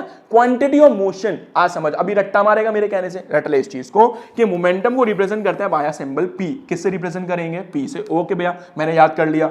इसके लिए हम क्या करते हैं, इसको लिखते हैं product of mass and velocity. Product का मतलब मल्टीप्लाई। भैया आपने बिल्कुल सही बोला, मैंने इसको याद कर लिया। मोमेंटम होता है मास इनटू वेलोसिटी। मतलब भैया एक गाड़ी है ना भैया? हाँ भैया, उसका मास है m, बोल समझा, उसकी वेलोसिटी है v। तो मैंने बोला बता मोमेंटम का फॉर्मूला क्या है? तूने बोला भैया m इंटू वी। तूने क्या बोला भैया? m into v. रट लिया, रट लिया।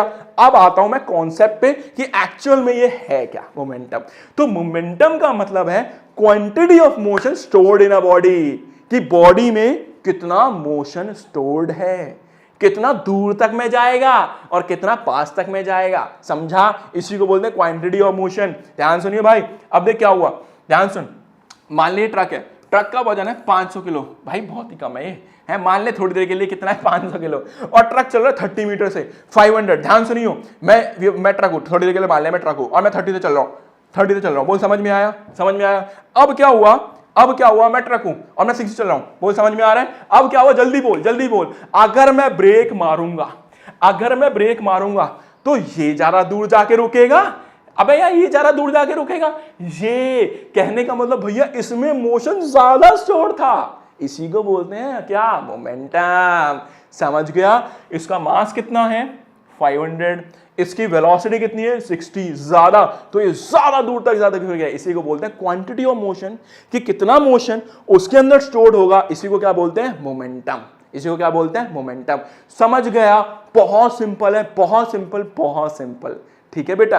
तो अब देख मोमेंटम निकालना है तो बोलेगा momentum is equals to m into v, mass कितना है 500, इसकी वेलोसिटी कितनी है 60, 6 5 का कितना हो गया 30, तो हमारे पास कितने जीरो हैं, ये और जीरो लगा दे, ये हो गया मोमेंटम। समझ में आया, तो इतना मोमेंटम इसके अंदर स्टोर्ड है। समझ गया नहीं समझ गया, ओके भाई, तो ये ध्यान रखना, ठीक है। अब चलते हैं अगले कॉन्सेप्ट पे जिसमें बच्चों का दिमाग का हो जाता है दही, जिसका नाम है कंजर्वेशन ऑफ मोमेंटम। देखो कंजर्वेशन ऑफ मोमेंटम का क्या मतलब है भाई, एक ग्रुप में ना एक फकीरचंद जरूर मिलता है। हमारे भी ग्रुप में एक बार फकीर है, एक बार मेरे को सारे गिरवी रख गए थे, तो मैं कभी स्टोरी बताऊंगा। एक बार मेरे दोस्तों ने क्या करा, मेरे को गिरवी रख गए मोमोज की दुकान पे, साले पैसा वैसा लाते नहीं थे, मेरे को गिरवी रख के चले गए। बेटा एक बार तो मन करा इनकी स्कूटी बेच दूं, उस दिन से मैंने कसम खा ली बेटा जेब में पैसा रख के जाऊंगा, साले यहाँ पे कभी भी मेरे को गिरवी रख जाते हैं। सच में हुआ था, मजाक नहीं कर रहा, एक बार गिरवी रख दिया था। लाइव क्लास में बताऊंगा ये सारे किस्से, अभी नहीं बता रहा। हाँ लाइव में तो मजा आएगा जब मैं तुमसे बातें करूंगा यार, है ना, फील आएगी, तब बताऊंगा ये सारे किस्से, तब कमेंट करना। एक बार रखा है यार उन्होंने, बहुत बहुत भाई, बहुत बहुत बेइज्जती फील हुई थी उस दिन, बहुत गंदी बेइज्जती। मैंने कहा 100 रुपये कौन गिरवी रखता है, 100 रुपये के लिए गिरवी रख गए मेरे को, है इतने गंदे दोस्त हैं मेरे। तो तब मुझे समझ में आया कि भाई एक उनमें था फकीरचंद। किस्सा बता ही दूं क्या, बस बोल बता दूं, चल छोड़ यार, फिर कहेगा भैया यार लेक्चर लंबा हो गया, ठीक है चल बातें बताऊंगा कभी, ठीक है। तो हुआ क्या था, मान ले कि यहाँ पे ये हमारा फकीरचंद है, ये मैं नहीं हूँ, ठीक है। हर बार मैं पैसे लेके जाता था, उस दिन मैं पैसे लेके नहीं गया था, मैं दूसरों की उम्मीद में चला गया। मुझे लगा आज नालायक ये पार्टी दे देंगे, मुझे नहीं पता था ये साले मुझे गिरवी रख के चले जाएंगे। पढ़े बेशरम लोग रहे है, 100 रुपए के लिए गिरवी रख दिया मेरे को, मेरी भावनाओं को ठेस पहुंचाया। तो हुआ क्या, कंजर्वेशन ऑफ मोमेंटम समझिए। और मेरा कैमरा मुझे लग रहा है एक बार फिर बंद होने वाला है, इस बार लास्ट बार चार्ज करेंगे और इस बार लेक्चर फिनिश हो जाएगा, क्योंकि थर्ड लॉ बचा है। ध्यान सुन, तो कंजर्वेशन ऑफ मोमेंटम में क्या समझना है, कंजर्वेशन ऑफ मोमेंटम कॉन्सेप्ट ये कहता है कि मान लो एक कमरा है, ठीक है, उस कमरे में ये फकीरचंद है, इसका पैसा वैसा नहीं है, इसने कहा इससे 10 रुपए ले ले, इससे 10 रुपए ले ले, इससे 10 रुपए ले ले, सबसे 10-10 रुपए मांग रहा है। लेकिन ये 10 रुपए कमरे के अंदर वाले बच्चों से मांग रहा है, बाहर से नहीं आना चाहिए, इसको बोलते हैं कंजर्व। समझ में आया, तो कंजर्व का मतलब है बाहर से कुछ नहीं लेना, जो लेना है अंदर वालों से ही लेना है, इसको बोलते हैं कंजर्व। और जब मोमेंटम के साथ ऐसा होता है तो इसको बोलते हैं कंजर्वेशन ऑफ मोमेंटम। अब ऐसे तो समझ आएगा नहीं कंजर्वेशन ऑफ मोमेंटम, तो कंजर्वेशन ऑफ मोमेंटम को समझने के लिए समझना पड़ेगा एक छुटका सा नन्ना सा प्यारा सा एग्जांपल। आजा समझते हैं, और ये बड़ा फेमस एग्जांपल है कंजर्वेशन ऑफ मोमेंटम का, जैसे रिकॉइल वेलोसिटी ऑफ गन। आ समझाता हूं ध्यान से, फील लेके समझनी है, फील लेके। क्या तुमने कभी गन चलाई है, अभी तो नहीं चलाई होगी, क्या तुम कभी चलाना, जिन्होंने चलाई है ना उनको पता होगा, अपने पापा से पूछना कभी उन्होंने लाइफ में अगर एक्सपीरियंस किया होगा, तो उन्होंने होता क्या है, जैसे ही वो गन चलाते हैं, ठीक है, एकदम से जब गन फायर करते हैं, जैसे मान लो कभी हम बाहर स्पोर्ट्स में चले गए तो वहां हमें गन दे देते हैं, निशाने वाली, वो वाली गन की कह रहा हूं, ठीक है। तो जैसे उन्होंने गन चलाई ठंग करके, तो गोली आगे जाती है और गन पीछे आती है, इसी को बोलते हैं रिकॉइल वेलोसिटी ऑफ गन। गोली तो आगे गई लेकिन गन कहां आई, पीछे आई, इसी को बोलते हैं रिकॉइल वेलोसिटी ऑफ गन। और यही है कंजर्वेशन ऑफ मोमेंटम। ध्यान सुन क्या बता रहा हूं, ध्यान से। अभी मेरे पास गन है, ठीक है, मेरे पास क्या है, अभी गन है, जल्दी बोल, क्या गन के अंदर गोली दिख रही है, हाँ दिख रही है। मास ऑफ गन लिखेंगे, रिप्रेजेंट करेंगे, मान ले मास ऑफ गन कितना है 2 kg, समझ गया। गन का वजन कितना है 2 kg, अंदर जो गोली है मास ऑफ बुलेट उसका वजन कितना है 50 ग्राम, समझ गया। क्या अभी बंदूक चली है, नहीं चली, तो इसकी वेलोसिटी कितनी होगी 0, गन की वेलोसिटी कितनी होगी 0। ध्यान सुन, तो velocity of gun ug, velocity of gun कितनी है 0, वेलोसिटी ऑफ बुलेट ये भी कितनी है, चली नहीं है, u भी कितना है 0, बोल समझ गया। ये हो गया बिफोर मोमेंटम। अब करते हैं आफ्टर मोमेंटम। तो देख आफ्टर फाइनल मोमेंटम क्या है, जैसी मैंने गन चलाई, ठंग करके गन चलाई, एकदम से झटका कहां लगा, पीछे, एकदम झटका कहां लगा, पीछे, देख ध्यान से। तो गोली निकली, mass of gun mg, mass of gun कितना है 2 kg, अभी बताया। बुलेट का मास कितना है, जल्दी बोल, mb 50 ग्राम, आगे गई, जल्दी बोल। वेलोसिटी ऑफ बुलेट में कितनी हो गई भाई, गोली चल रही है 50 मीटर पर सेकंड से, कितने चल रही है 50 मीटर पर सेकंड। अब जैसी गोली आगे गई, बेटा क्या ये बंदूक पीछे आएगी, ये बंदूक पीछे आएगी, कितनी वेलोसिटी से पीछे आएगी, हमें वही फाइंड करनी है। तो उसको बोलते हैं वेलोसिटी ऑफ गन vg, जिसके आगे लगा दे क्वेश्चन में बता कितनी, इसको बोलते हैं रिकॉइल वेलोसिटी ऑफ गन। तो कंजर्वेशन ऑफ मोमेंटम क्या कहता है, फाइनल मोमेंटम आफ्टर मोमेंटम बराबर डाल दे। बोल फाइनल मोमेंटम, पहले गन का लिख ले, बोल कैसे लिखेगा final momentum, mg mass of gun, momentum क्या होता है यार, मोमेंटम का फॉर्मूला क्या है, m इंटू वी, यही है ना, तो चल जल्दी बोल, mass of gun into velocity of gun, समझ गया, ये इसी के अंदर है तो प्लस लगाया, मास of bullet plus velocity of bullet, समझ गया, ये बराबर कर देना है हमें किसके, जब गन फायर हुई है, तो जल्दी बोल, mass of gun velocity of gun plus mass of bullet plus velocity of bullet, समझ गया, तो दोनों को बराबर करना है, दैट्स इट, समझ गया। अब एक बात सुन, मैं तेरे को अभी थोड़ी देर में बताने वाला हूं, ठीक है, अभी थोड़ी देर में बताऊंगा, पहले मैं कैमरा कर लेता हूं चार्ज। क्या यहां तक समझ में आया? अब करेंगे हम ये वाला क्वेश्चन, इस क्वेश्चन को कैसे करना है वो समझाता हूं, तब तक मैं कैमरा कर लेता हूं चार्ज और मिलता हूं 5-10 मिनट के बाद, जाना नहीं है कभी, अब भी आ रहा हूं, बस लास्ट बार चार्ज होगा, इसके बाद इसकी शायद चार्जिंग की नीड नहीं है, कितनी 38, हाँ बस खत्म हो जाएगा इसके बाद चैप्टर, थोड़े मोड़े न्यूमेरिकल, ठीक है भाई, आ रहा हूं अभी, ठीक है, जाना नहीं है।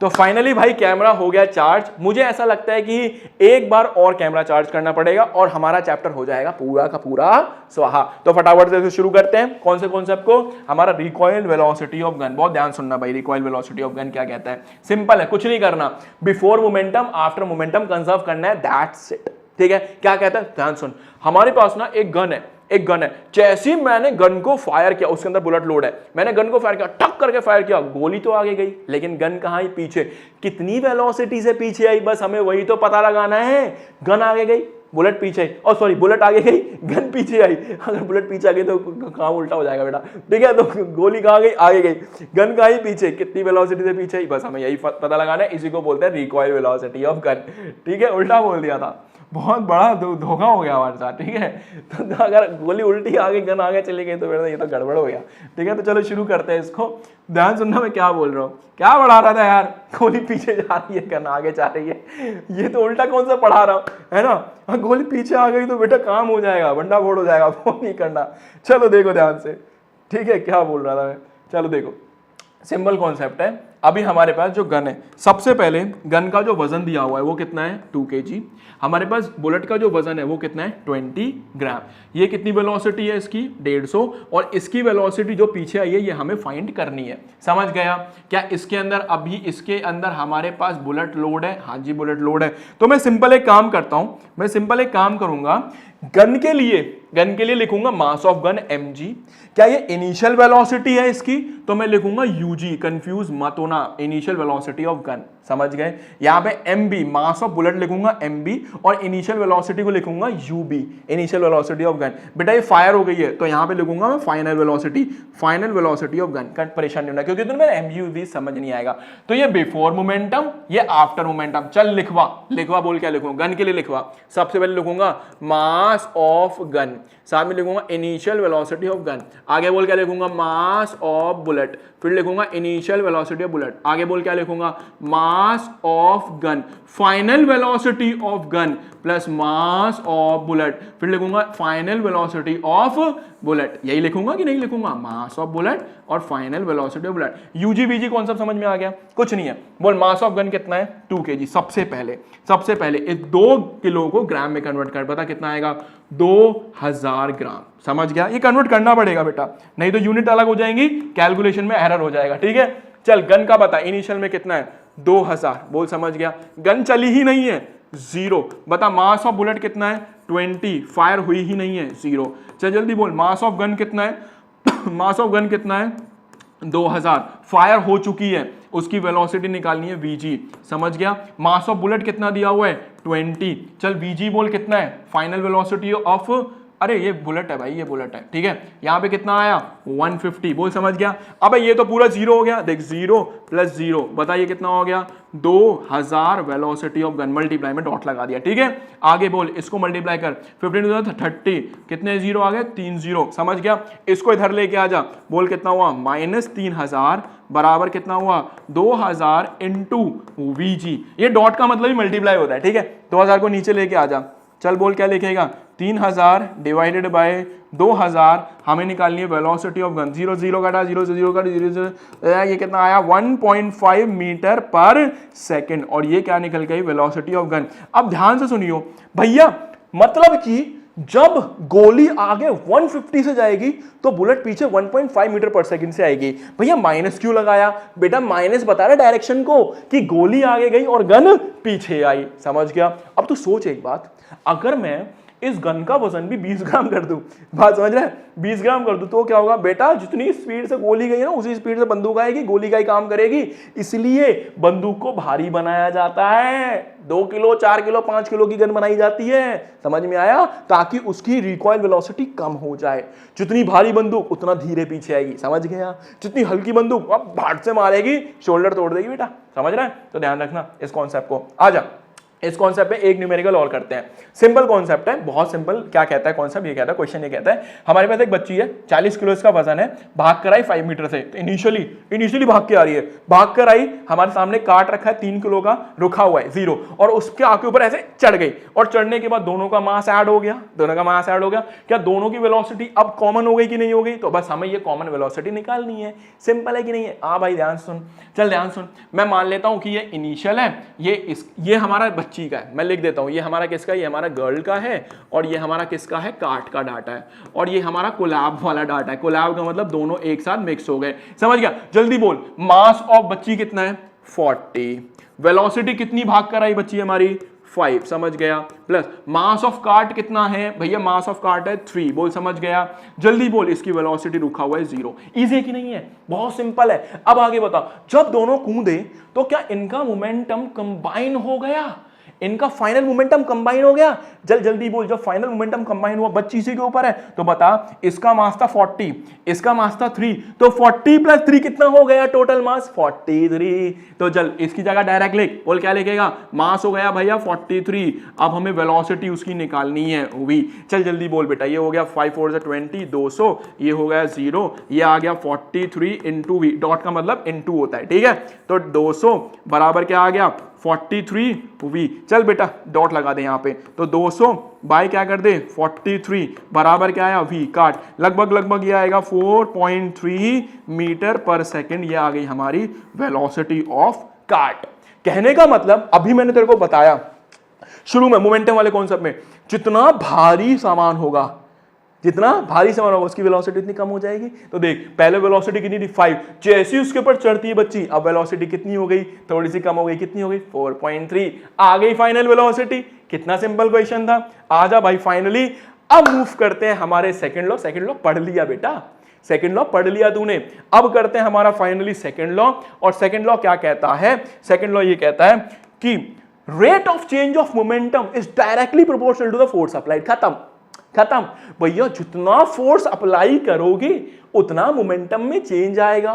कहने का मतलब, मान ले एक ट्रक था, वही 500 किलो वाला ट्रक का एग्जांपल याद है? अगर उसमें मैं फोर्स ज्यादा लगाऊंगा तो मोमेंटम शून करके आएगा, मैं फोर्स उसमें कम लगाऊंगा तो मोमेंटम धीरे धीरे आएगा। यही है भाई, समझ गया सेकंड लॉ? तो देख सेकंड लॉ क्या कहता है, ध्यान सुनियो। Rate of change of momentum is directly proportional to force apply. हटा, मैं नहीं समझा रहा इसको, मैं अपने तरीके से समझाएगा, भाई वाले तरीके से देख, ठीक है? मैं लिख के समझाएगा। देख, ट्रक है, उसका मास कितना है? m, initial velocity u। पहले बहुत धीमे धीमे चल रहा था, थोड़ा टाइम बीता, मैंने फोर्स लगा दिया, मोमेंटम हो गया, मास हो गया m। मास थोड़ी ना चेंज हो जाएगा, वेलोसिटी कितनी हो गई v। ये इनिशियल मोमेंटम, ये फाइनल मोमेंटम। अब बता मोमेंटम का फॉर्मूला क्या है बे? m into we. समझ गया? तो मैंने यहाँ इनिशियल लिखा क्योंकि u है, यहाँ ये v है तो मैंने लिखा फाइनल। अब बोल फोर्स क्या होता है? Change in momentum. बता चेंज कैसे निकलता है? बोल चेंज कैसे निकलता है? Force is directly proportional to change in momentum.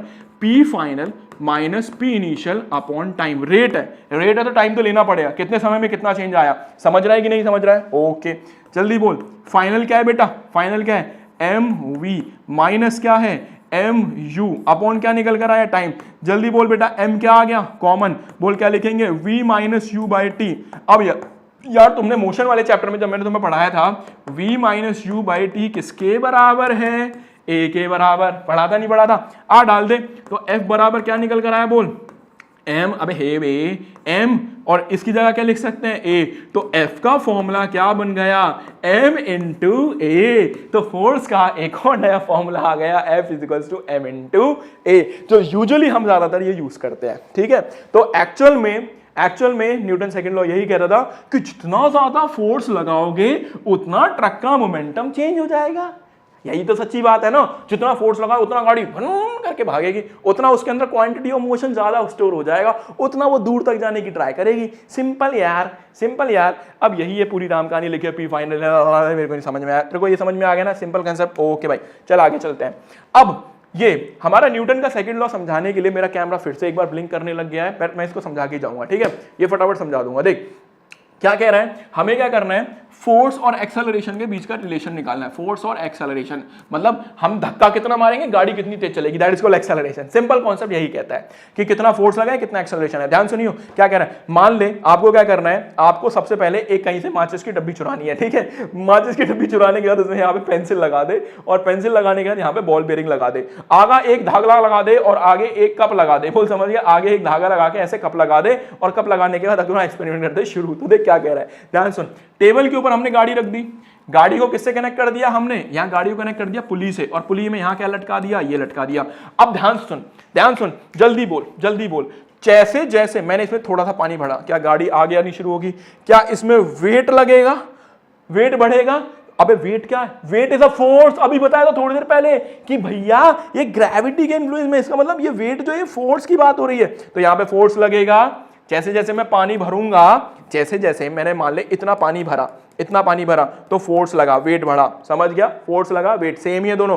फिर मैंने पानी ज्यादा भरा, फिर मैंने पानी ज्यादा भरा, जितना फोर्स बढ़ेगा क्या गाड़ी उतनी तेज चलेगी? क्या गाड़ी उतनी तेज चलेगी? एग्जैक्टली। तो force is directly proportional to acceleration. अरे फोर्स बढ़ेगा, अरे पानी जितना भरेगा उतना गाड़ी तेज चलेगी। पहला कॉन्सेप्ट खत्म। आजा, खत्म, खत्म, सच में खत्म। देख क्या लिखा है, देख क्या लिखा है, increase the weight in a cup. जितना कप में वेट बढ़ाओगे उतना फोर्स बढ़ जाएगा। अब तू अगर बोला ना कि वेट में फोर्स में क्या लगेगी पिटाई, सच्ची बता रहा हूं भाई, ध्यान से, ठीक है? तो काट क्या करेगी, कम टाइम में जल्दी आ जाएगी आगे की तरफ। कंक्लूजन क्या निकला? कंक्लूजन यही निकला, more net force more acceleration. और फॉर्मूला क्या बन गया, F is directly proportional to A। मतलब फोर्स बढ़ेगा तो एक्सेलरेशन बढ़ेगा। ये सिंपल है रे, ये सिंपल है बाबा, ठीक है? चल आगे देख। अब मास एंड एक्सेलरेशन का समझना है, मास एंड एक्सेलरेशन। अब क्या करना है, अब क्या करना है, इसको ना वजन बढ़ाना है। मतलब इसमें पहले हमने ऐसे कुछ लड्डू से रख दिए, है ना, फिर हमने उसके ऊपर किताबें रख दी, फिर उसके ऊपर कुछ और रख दिया। जल्दी बता, अगर इसमें वजन बढ़ाऊंगा, इसमें वजन बढ़ाऊंगा, गाड़ी धीरे आएगी तेज आएगी? अबे धीरे आएगी। तो ध्यान सुन, mass is inversely proportional to a. वजन बढ़ाया, मास बढ़ाया, तो एक्सेलरेशन हो गया कम। इसको इनवर्स रिलेशन बोलते हैं, ठीक है? उसको डायरेक्ट रिलेशन बोलते हैं। तो जल्दी बोल, mass is inversely proportional to a. Mass बढ़ेगा तो एक्सेलरेशन कम। अब उसको मैंने हल्का कर दिया, मास कम कर दिया, तो एक्सेलरेशन ज्यादा होगी। कहानी क्लियर हुई कि नहीं हुई? बहुत सिंपल है, बहुत सिंपल है, बहुत सिंपल एक्सपेरिमेंट, ठीक है भाई? और फाइनली हमने इससे क्या कंक्लूड करा, ये पूरी राम कहानी वही है पूरी। हमने इससे क्या कंक्लूड करा, की फॉर्मूला, कि भैया मास ज्यादा तो एक्सेलरेशन कम, मास कम तो एक्सेलरेशन ज्यादा। ज्यादा, समझ गया? और इसके बिहाफ पे हमने न्यूटन का सेकंड लॉ तैयार किया, क्या, F बराबर मा, F बराबर मा, F equals to m into a. तो ये हमारा फाइनली क्या बन गया, फॉर्मूला बन गया। क्या कहता है, कह रहा है किसी गाड़ी पे जितना फोर्स लगाओगे उतना तेज वो भागेगी। जैसे पापा जब तुम्हारे मार्क्स कमाते ना, पीछे लगाते डंडे, अब पट करके उतना ही तेज तुम्हारे मार्क्स आने चालू हो जाते हैं। आगे बात समझ में? तो यही है कि force is directly proportional to ma, F equals to ma, ठीक है? तो याद रखना, F क्या है यहाँ पे, फोर्स, M क्या है, मास, A क्या है, एक्सेलरेशन। कहां से आया, डिराइव कर दिया, कैसे आया समझा दिया। तो F बराबर मा। और मेरे भाई यहां पर अच्छा सॉरी भाई, सॉरी, एक सवाल और करा देता हूं। F बराबर मा पे देख, सिंपल F बराबर मा पे क्वेश्चन क्या है, ठीक है? देख सिंपल क्वेश्चन कह रहा है, ये 2 किलो का बॉक्स है, इसकी एक्सेलरेशन 5 है। ये 4 किलो का बॉक्स है, इसमें एक्सेलरेशन है 2। कह रहा है बता किस में ज्यादा फोर्स लगेगा। आ चेक करें, चल जल्दी बोल। F बराबर क्या होता है, मा, F is equals to m into a. बोल क्या लिखेंगे, F बराबर m की वैल्यू कितनी है 2, a की वैल्यू कितनी है 5। जल्दी बोल कितना आया, 10 न्यूटन। नहीं दिख रहा होगा ना, ये नहीं दिख रहा होगा, ठीक है? तो कितना आया, 10 न्यूटन। बोल समझ गया? अब वहां चेक करते हैं, F बराबर मा, इसमें फोर्स निकालना है, m की वैल्यू 4, a की वैल्यू 2, F बराबर कितना आ गया, 8 न्यूटन। तो बोल किसमें फोर्स ज्यादा लगा, इसमें ज्यादा लगा, है ना? दिखने में 2 किलो का है, वो 4 किलो का है, लेकिन इसमें फोर्स ज्यादा लग रहा है। समझ पा रहा है? तो ध्यान रखिए इस चीज को, हाँ, ठीक है? अगला क्वेश्चन है बराबर मा पे, ध्यान सुन, ध्यान सुन। कह रहा है कि नीचे ना ऐसे एक बारबेल पकड़ के खड़ा हुआ है, सदियां हो गई बारबेल देखे हुए थे भैया मेरे को तो, ठीक है। अब पेट वेट निकल गया, अच्छा नहीं लगता है, तो जाऊंगा जब थोड़ा सा फ्री हो जाऊंगा ना तो तब जाऊंगा जिम में वापस से। तो अभी क्या हुआ, मान लो कि मैंने क्या करा, ऐसे बारबेल को पकड़ा हुआ है, डंबल को पकड़ा हुआ है और मुझे यहीं पकड़ के रखना है। तो कह रहा है कि बता कितने फोर्स लगाना पड़ेगा ये यहीं रहे, स्टेडी रहे, स्टेडी का मतलब यहीं रहना चाहिए, ऊपर नहीं उठाना। तो देख ध्यान से बता, इस पहिए का वजन है 10 किलो, इस बारबेल का वजन है कितना है 10 किलो और इसका वजन है 10 किलो। बोल टोटल मास कितना हुआ, टोटल बता। m1 plus m2 plus m3 बोल कितना हुआ 10 प्लस 10 प्लस 10। उसमें ग्रेविटी नीचे लग रही है सब पे, अबे ग्रेविटी सब पे सेम है ना, कितनी लग रही है 9.8। 9.8 मत ले, नियरली 10 ले ले, क्योंकि 10 भी ले सकते हैं। इनटू में क्या कर दिया 10, क्यों, क्योंकि वेट का फॉर्मूला होता है m इंटू जी। अरे वेट क्या है, बराबर फोर्स, तो फोर्स लगा, वेट लगा, m इंटू जी लगा, ये लगा ना। अब तू बोलेगा नहीं भैया मैं तो इसके लिए निकालूंगा m इंटू जी, भाई कर ले भाई, अलग अलग कर ले। इसके लिए लगा mg, बोल कितना आएगा 10 इंटू 10, ऐसे कर ले, समझ गया। इसके लिए कर ले, ये कहां है, इसके लिए कर ले 10 इंटू 10, इसके लिए कर ले 10 इंटू 10, बता कितना आया 100, बता कितना आया 100, बता कितना आया 100, सबको जोड़ दे, बोल कितना आया 300। तो नीचे कितना लग रहा है 300। अबे इतना लंबा काम करने से अच्छा सिंगल करना, सारे मास ऐड कर, नीचे ग्रेविटी लगा, बोल कितना आया 30 इंटू 10, तो कितना आ गया 300 न्यूटन। तो नीचे ग्रेविटी कितना फोर्स लगा रही है 300। अगर नीचे ग्रेविटी 300 लगा रही है और मुझे उसको स्टेडी रखना है तो ऊपर कितना लगाना पड़ेगा 300। तो ये ध्यान रहे, इसको हटा, ये काम नहीं करना, गंदा काम, ठीक है, सिंपल काम करना है, इतना टफ काम नहीं करना। हाँ, तो ऊपर इसको कितना फोर्स लगाना पड़ रहा है 300 न्यूटन, ताकि उसको क्या कर सके, स्टेडी रख सके, एक ही पॉइंट पे रख सके। इजी टफ, सच्ची सच्ची बोल, मजा आ रहा है कि नहीं आ रहा है, मजा आ रहा है कि नहीं आ रहा है। आजा एक क्वेश्चन और आई थिंक इसके बाद एक, ओ भाई अभी तो 2 क्वेश्चन और हैं, बहुत सिंपल है। चल आ देख, ध्यान सुन। कह रहा है हमारे पास एक आदमी है, क्वेश्चन को हटा, जितना मैं समझा रहा हूं उतना समझ।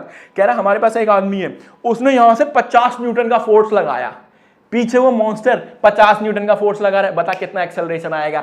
अबे कहीं जाएगा, अबे ये भी 50 लगा रहा है, ये भी 50 लगा रहा है, इक्वल एंड ऑपोजिट कैंसिल हो गया। तो जल्दी बोल कितनी डिस्प्लेसमेंट आई, 0, कहीं मूव नहीं करके जाएगा, क्योंकि ये मॉन्स्टर बहुत ताकतवर है और बेचारा फोर्स ज्यादा नहीं लग रहा है। इसको बोलना पड़ेगा जय बजरंगबली, तभी आगे जाएगा। अब इसको मैंने बोला बोल जय बजरंगबली, तो जय बजरंगबली जैसे ही बोला इसने एकदम से फोर्स कितना कर दिया 55 न्यूटन। और जब 55 न्यूटन करा तो नीचे से कितना लग रहा है, मॉन्स्टर लगा रहा है 50, इसने लगाया 55, बोल कितना फोर्स लगाया 5 न्यूटन का फोर्स एक्स्ट्रा हो गया।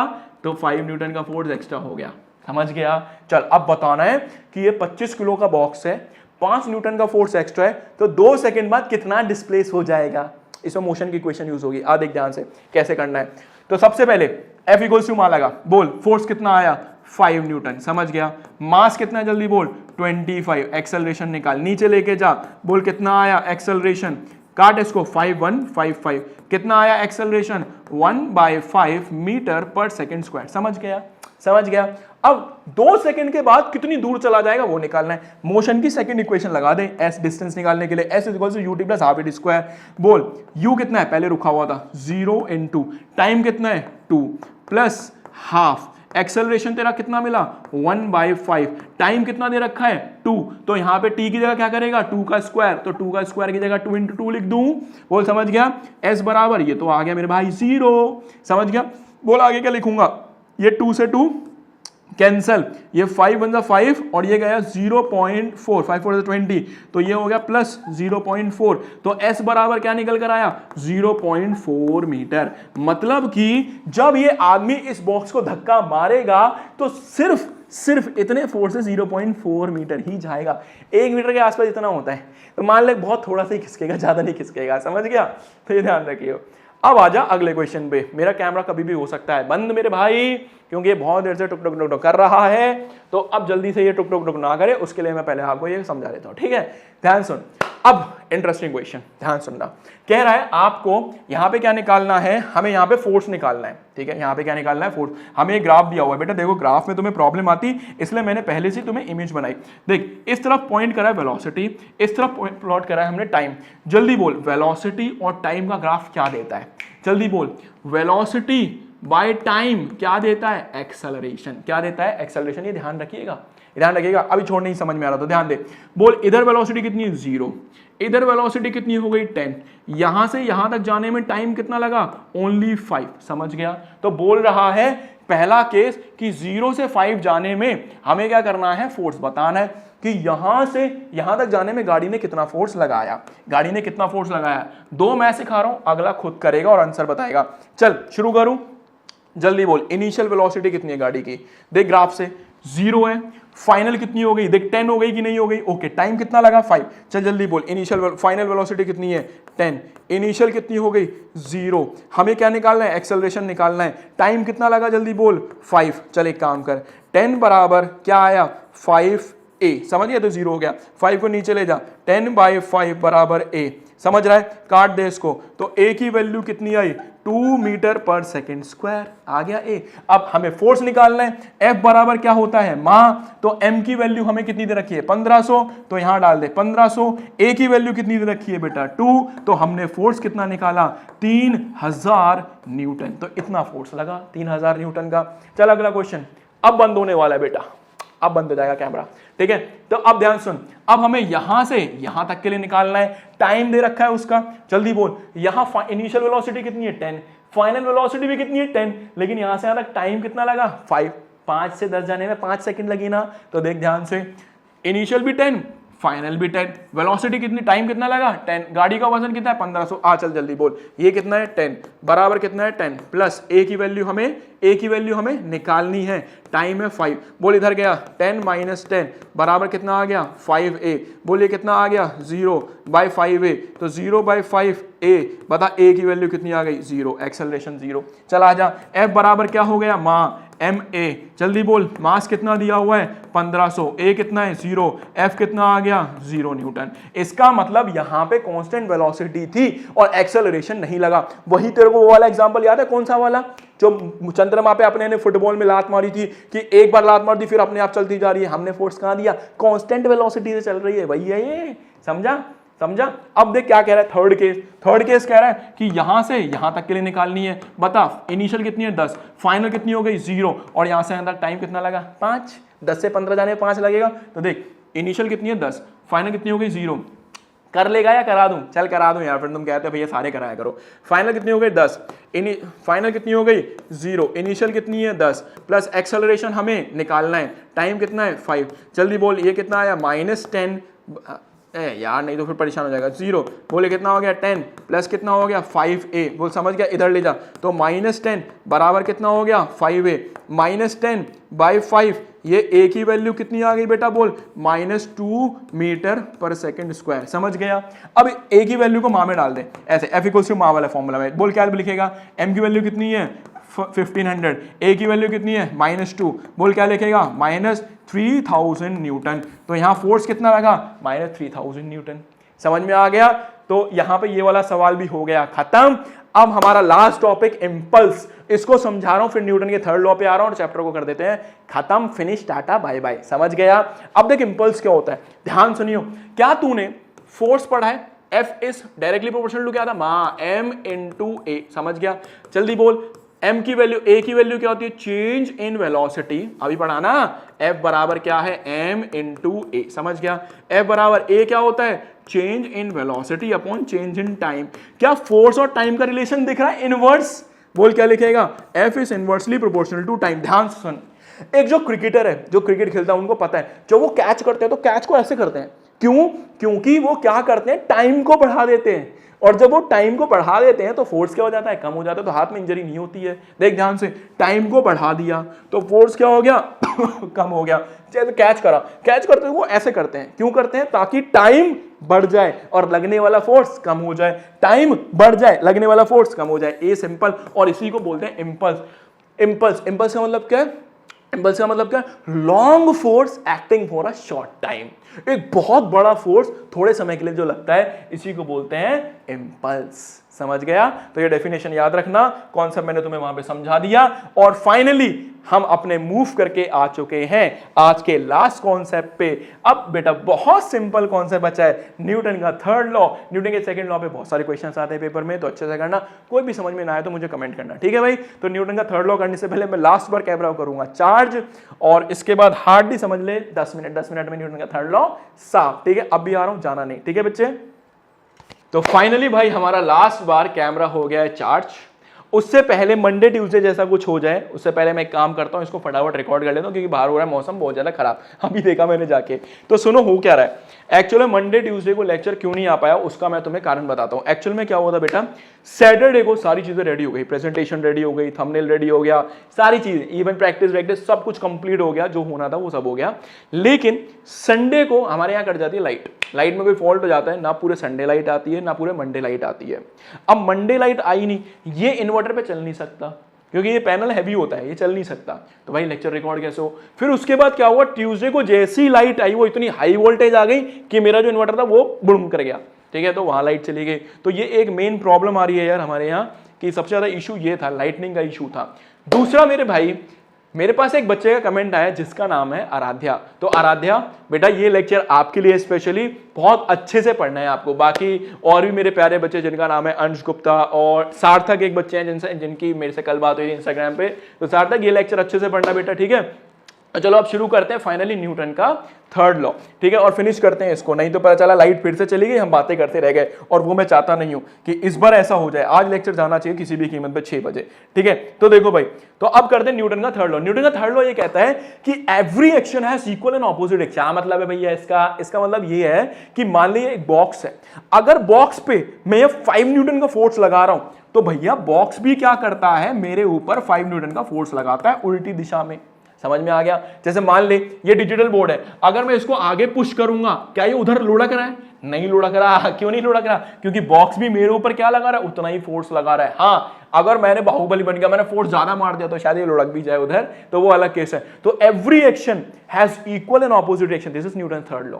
सिंपल, समझ में आया? जैसे वो पहले क्या होता था, जैसे एक गाल पे तुमने मारा तो दूसरे गाल पे चपाट उसने मारा, every action has equal opposite reaction, ठीक है? अब देखो, ये झूले पे हमने तो बहुत मस्ती करी है बचपन में। होता क्या है, ये गलत लिखा हुआ है, एक्शन नीचे लगाया। दोस्त मेरे से कह रहा था भाई मेरे को झूला झुला दे, तो जैसे ही मैंने क्या करा, एक्शन नीचे लगाया, ऐसे लगाया, एकदम भड़म करके मारा, तो रिएक्शन कहाँ आया, ऊपर आया, तो ये लुढ़क के मेरे पास आ गया। तो एक्शन रिएक्शन ये होता है, एक्शन नीचे रिएक्शन वहां। समझ गया?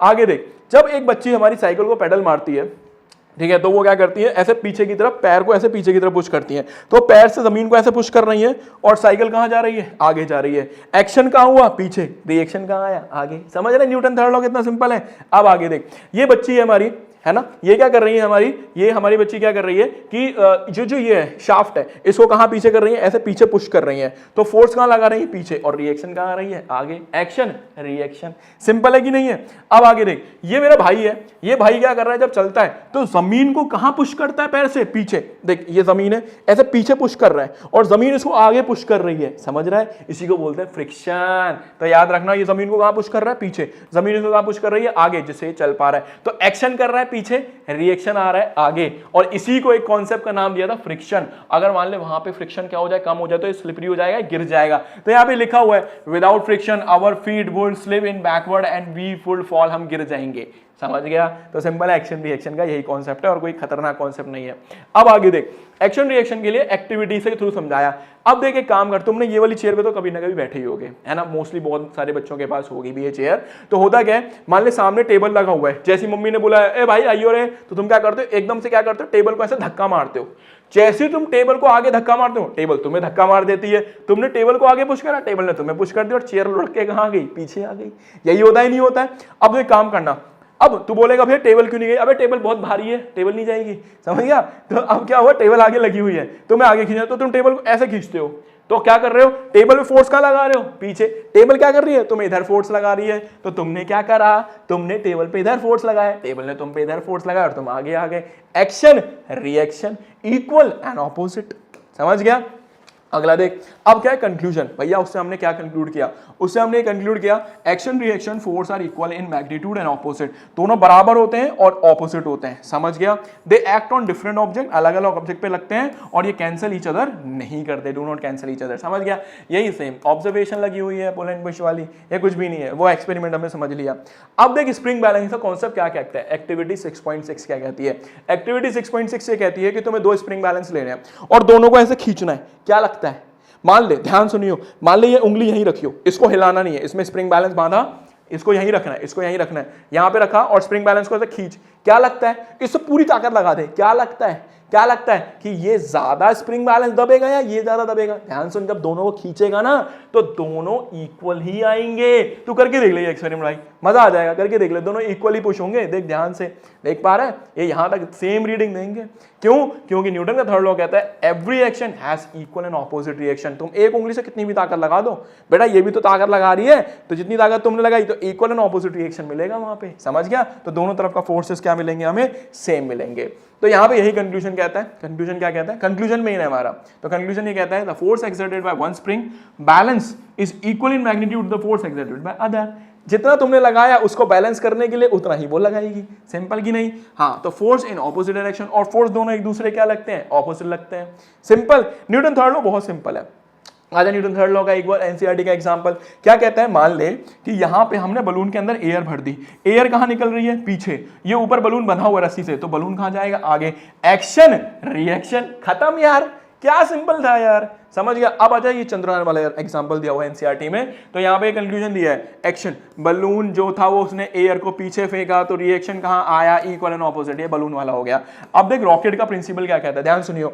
हम इन थ्रस्टर्स बोलते हैं, इनको थ्रस्टर्स बोलते हैं, जिनसे फ्लेम निकलती है। बता थ्रस्टर्स, थ्रस्ट कहां लगाते हैं, नीचे लगाते हैं, एक्शन कहां हो रहा है, नीचे, तो रॉकेट कहां चला जाता है, ऊपर, समझ गया। तो एनसीईआरटी में हमारे उसके एग्जाम्पल दिया हुआ है, चंद्रयान 3 का एग्जाम्पल दिया हुआ है, विक्रम लैंडर, ठीक है। तो इसके बारे में बताया कि हम लोग क्या करते हैं, एक्शन नीचे करते हैं तो रिएक्शन कहां जाता है, ऊपर आ जाता है, न्यूटन थर्ड लॉ। सिंपल है कि नहीं है यार, बहुत सिंपल है। अब ध्यान से एनसीईआरटी का एक एग्जांपल बहुत ध्यान सुनना, कह रहा है भैया अगर एक्शन रिएक्शन इक्वल है तो होता ना ये चाहिए ना कि मान लो अगर ये जो फ्रूट है, ये फ्रूट अगर जमीन पे गिर रहा है तो धरती को भी उतना ही ऊपर आना चाहिए, है ना। आ देख ध्यान से, कौन सा समझियो। तो देख क्वेश्चन क्या कहता है, F बराबर क्या होता है, जल्दी बोल, m into a, समझ गया। a को अब मास और एक्सेलरेशन का मान ले, फोर्स क्या है, कांस्टेंट, थोड़ी देर के लिए मान ले फोर्स चेंज नहीं हो रहा है, ठीक है, फोर्स कांस्टेंट है क्योंकि ग्रेविटी सेम है ना। अब बोलेगा फोर्स कांस्टेंट क्यों है, क्योंकि हर पॉइंट पे ग्रेविटी सेम है, तो ग्रेविटी चेंज नहीं हो रही है, तो मैंने फोर्स को कर दिया कांस्टेंट। जब F कांस्टेंट हो गया तो F की वैल्यू हो गई 1। बता क्या लिखूंगा, m into a को नीचे ले जा तो बोल क्या आया, 1/a बराबर m। ध्यान से सुनियो, अगर मास ज्यादा है तो एक्सेलरेशन कम, पृथ्वी बहुत बड़ी है, उसका मास बहुत ज्यादा है, तो एक्सेलरेशन बहुत ना के बराबर आता है, इसलिए पृथ्वी मूव करती हुई नहीं दिखती कि ऊपर से वो गिरा नीचे से, ऐसा नहीं होता। ये फिर बंद होने वाला कैमरा, समझ गया भाई, मैं तो इससे परेशान हो गया, समझ गया। अब देख होता क्या है, यही सेम कॉन्सेप्ट लगा फ्रूट के लिए, जल्दी बोल, फ्रूट का मास क्या है, बहुत कम, तो एक्सेलरेशन क्या आता है, बहुत ज्यादा, इसलिए पृथ्वी मूव करते हुए ऊपर दिखाई नहीं देती है, लेकिन हमें फ्रूट नीचे जाते हुए दिखाई देता है, लेकिन एक्शन रिएक्शन तो लगता है, एक्शन रिएक्शन तो लगता है। हाँ, अगर तुमने फ्रूट का वजन बहुत बड़ा कर दिया तो फिर तो समझ में आएगा कि हाँ पृथ्वी मूव करते दिख रही है। लास्ट कॉन्सेप्ट, फिर इसे खत्म करते हैं, एक न्यूमेरिकल करते हैं। देखो अब क्या हुआ, ये सेम एग्जांपल है, हमने फिर से गन ली और फायर कर दी, ठक करके फायर कर दी। जैसे ठक करके फायर करेंगे तो बुलेट ने आगे कितना फोर्स लगाया, 2 न्यूटन। तो जल्दी बता, गन भी पीछे कितना फोर्स लगाएगी, 2 न्यूटन लगाएगी। तो बोल रहा है बता इस केस में एक्सेलरेशन कितना आया, इस केस में एक्सेलरेशन कितना आया। एक बता रहा हूं, दूसरा खुद, चल मैं दोनों ही बता देता हूं। Acceleration of the bullet, acceleration of the bullet, जल्दी बोल, F बराबर मा, चल F फोर्स कितना है, 2 न्यूटन, बोल समझ गया। M कितना है, जल्दी बोल बेटा, 0.1। एक्सेलरेशन हमें निकालना है, इसको नीचे ले जा, बोल ये आया 0.1 एक्सेलरेशन, बोल समझ गया। पॉइंट हटा, ऊपर आ गया 10, तो एक्सेलरेशन कितना आया, 20 मीटर पर सेकंड स्क्वायर। इजी है कि नहीं है, इजी है कि नहीं है। चल इसके लिए बोल, एक्सेलरेशन ऑफ गन कैसे निकालेंगे, F बराबर मा, फॉर्मूला लगा, F की वैल्यू कितनी है, 2 न्यूटन। जल्दी बोल, M की वैल्यू कितनी दी हुई है, 5। ओके, एक्सेलरेशन निकालना है तो ये कितना हो गया, 2/5, क्या आया, A। जल्दी बोल बेटा, एक्सेलरेशन कितना आया, 0.4 मीटर पर सेकंड स्क्वायर। आ गया समझ में, आ गया समझ में, सिंपल है ना। एक्शन रिएक्शन, जितना बुलेट ने फोर्स लगाया उतना ही फोर्स उसने गन पे लगाया, तो दोनों का इनिशियल एक्सेलरेशन निकालना था, यही हमारा क्वेश्चन था, सिंपल सा, खत्म हो गया चैप्टर। लास्ट 2 स्लाइड, चैप्टर खत्म, सही बता रहा हूं।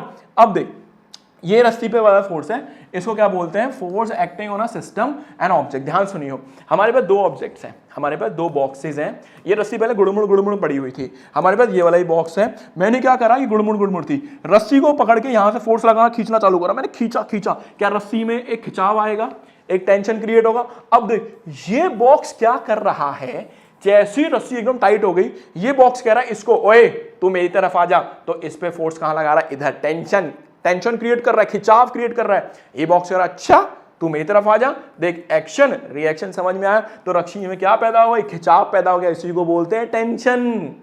इस बॉक्स ने इस बॉक्स पे टेंशन लगाई इधर खींचने के लिए, इस बॉक्स ने इधर लगाई टेंशन इसको खींचने के लिए। तो ये ध्यान रखना, इसको बोलते हैं टेंशन। और अब आगे चलते हैं और फाइनली खत्म करते हैं अपने बॉक्स को, सिस्टम को। जब भी कभी हमने दो बॉक्सेस ले लिए, तो हम उनको एक सिस्टम कंसीडर करते हैं, और पूरे सिस्टम का अब हमें फाइंड करना है एक्सेलरेशन। क्या फाइंड करना है, एक्सेलरेशन। चल जल्दी बोल, F बराबर क्या है, मा m इंटू ए। मा वाला फॉर्मूला याद है ना, ओके भाई। अब देख हमें क्या निकालना है, यहां पे फोर्स कितना लगा, F। जल्दी बोल, बॉक्स का मास कितना है, m1, इस बॉक्स का मास कितना है, m2। जब हम एक सिस्टम कंसीडर करेंगे तो दोनों का मास कंबाइन हो जाता है। तो जल्दी बोल, F बराबर मा है तो A बराबर क्या होगा, F बाय m। जल्दी बोल, F तो सेम ही है ना, फोर्स दोनों पे, फोर्स तो F ही लग रहा है ना, लेकिन अब दोनों मासेस एक साथ मूव कर रहे हैं। तो नीचे मास क्या आ गया, m1 m2, तो एक्सेलरेशन ये आ गया। तो देख बेटा एक्सेलरेशन क्या आ गया, F बराबर मा। तो F क्या आ गया, फोर्स तो सेम है लेकिन दोनों मासेस एक साथ मूव कर रहे हैं, तो m1 प्लस m2, खत्म सेम। और लास्ट टॉपिक जो एनसीईआरटी में दिया हुआ है, और चैप्टर फाइनली हो गया खत्म। अब ये मैं तेरे को पहले बता चुका हूं, जल्दी बोल, क्या ये बॉक्स जो है, ये जो बॉक्स है इसको रेड कर लेता हूं ताकि इजीली विजिबल हो जाए, और फाइनली चैप्टर हो गया खत्म। ये बॉक्स है, इसका मास कितना है, m1। जल्दी बोल, ग्रेविटी नीचे लग रही है, जी बोल, समझ गया। जल्दी बोल, इसका मास कितना है, m2। क्या ग्रेविटी नीचे लग रही है, जी बोल, दोनों का मास कंबाइन कर दूं तो देख क्या आएगा, m1g प्लस m2g। चल g कॉमन ले ले तो क्या बचा, m1 m2g। बोल समझ में आ गया। तो क्या ये समझ में आई ये कहां से आया, m1 m2g, दोनों को कंबाइन कर दिया। अब एक बात बता, क्या यहां ये जो सरफेस है ऊपर नॉर्मल फोर्स लगाएगा n1, क्या यहां जो फोर्स है वो n2 लगाएगा, दोनों को जोड़ दे क्योंकि सिस्टम है दोनों, तो टोटल क्या हो गया, n1 न2। समझ गया। आगे फोर्स कितना लग रहा है, F लग रहा है। क्या ये कॉन्सेप्ट तेरे को समझ में आया, इस कॉन्सेप्ट की डिटेलिंग करेंगे क्लास 11th में, अभी छोड़ दे। और फाइनली एक लंबे समय के बाद तेरे भाई ने एक और चैप्टर खत्म कर दिया, कौन सा, हाउ फोर्सेस अफेक्ट्स मोशन। कोई भी प्रॉब्लम आए छोटी से छोटी तो मेरे को या तो कमेंट कर देना, या फिर मेरी इंस्टाग्राम आईडी तुम्हें डिस्प्ले हो रही होगी, उस पर जाके कोई भी मैसेज कर देना। इसके बाद मैंने जो शेड्यूल किया है वो चैप्टर आएगा मिक्सचर। ट्राई करूंगा बेटा, अगर ऐसा इशू नहीं हुआ तो टाइम पे आएंगी सारी चीज़ें। बेटा अभी मेरे पास रिसोर्सेज थोड़ी सी कम है, तो प्लीज़ थोड़ा सा मैनेज करना। जिस दिन आप लोगों का प्यार बढ़ेगा उस दिन रिसोर्सेज भी बढ़ेंगी, उस दिन ये सारी चीज़ें डिले नहीं होंगी। First of all I am sorry कि आपका लेक्चर डिले हो गया, मुझे माफ़ करना बेटा, ठीक है, कि मैं अपना कमिटमेंट पूरा नहीं कर पाया। आपसे ज़्यादा मुझे इस बात का दुख है कि मैं अपने कमिटमेंट में फेल हो गया, 2 दिन लेट हो गया, ठीक है। आज के बाद ऐसा नहीं होगा, ट्राई करूंगा कि ऐसा ना हो बेटा। बाकी सर्कमस्टांसेस क्या होते हैं उनका तो मेरे को भी नहीं पता। तो अब मिलूंगा मैं आप सभी से अगले लेक्चर में, तब तक अपना ध्यान रखना, और तब तक के लिए बाय बाय मेरे प्यारे बच्चे, सी यू सून। और अपने भाई को इसी तरह प्यार करना और भूलना मत, ठीक है। चलो मिलता हूं अब अगले लेक्चर में, ध्यान रखना, bye bye, see you soon.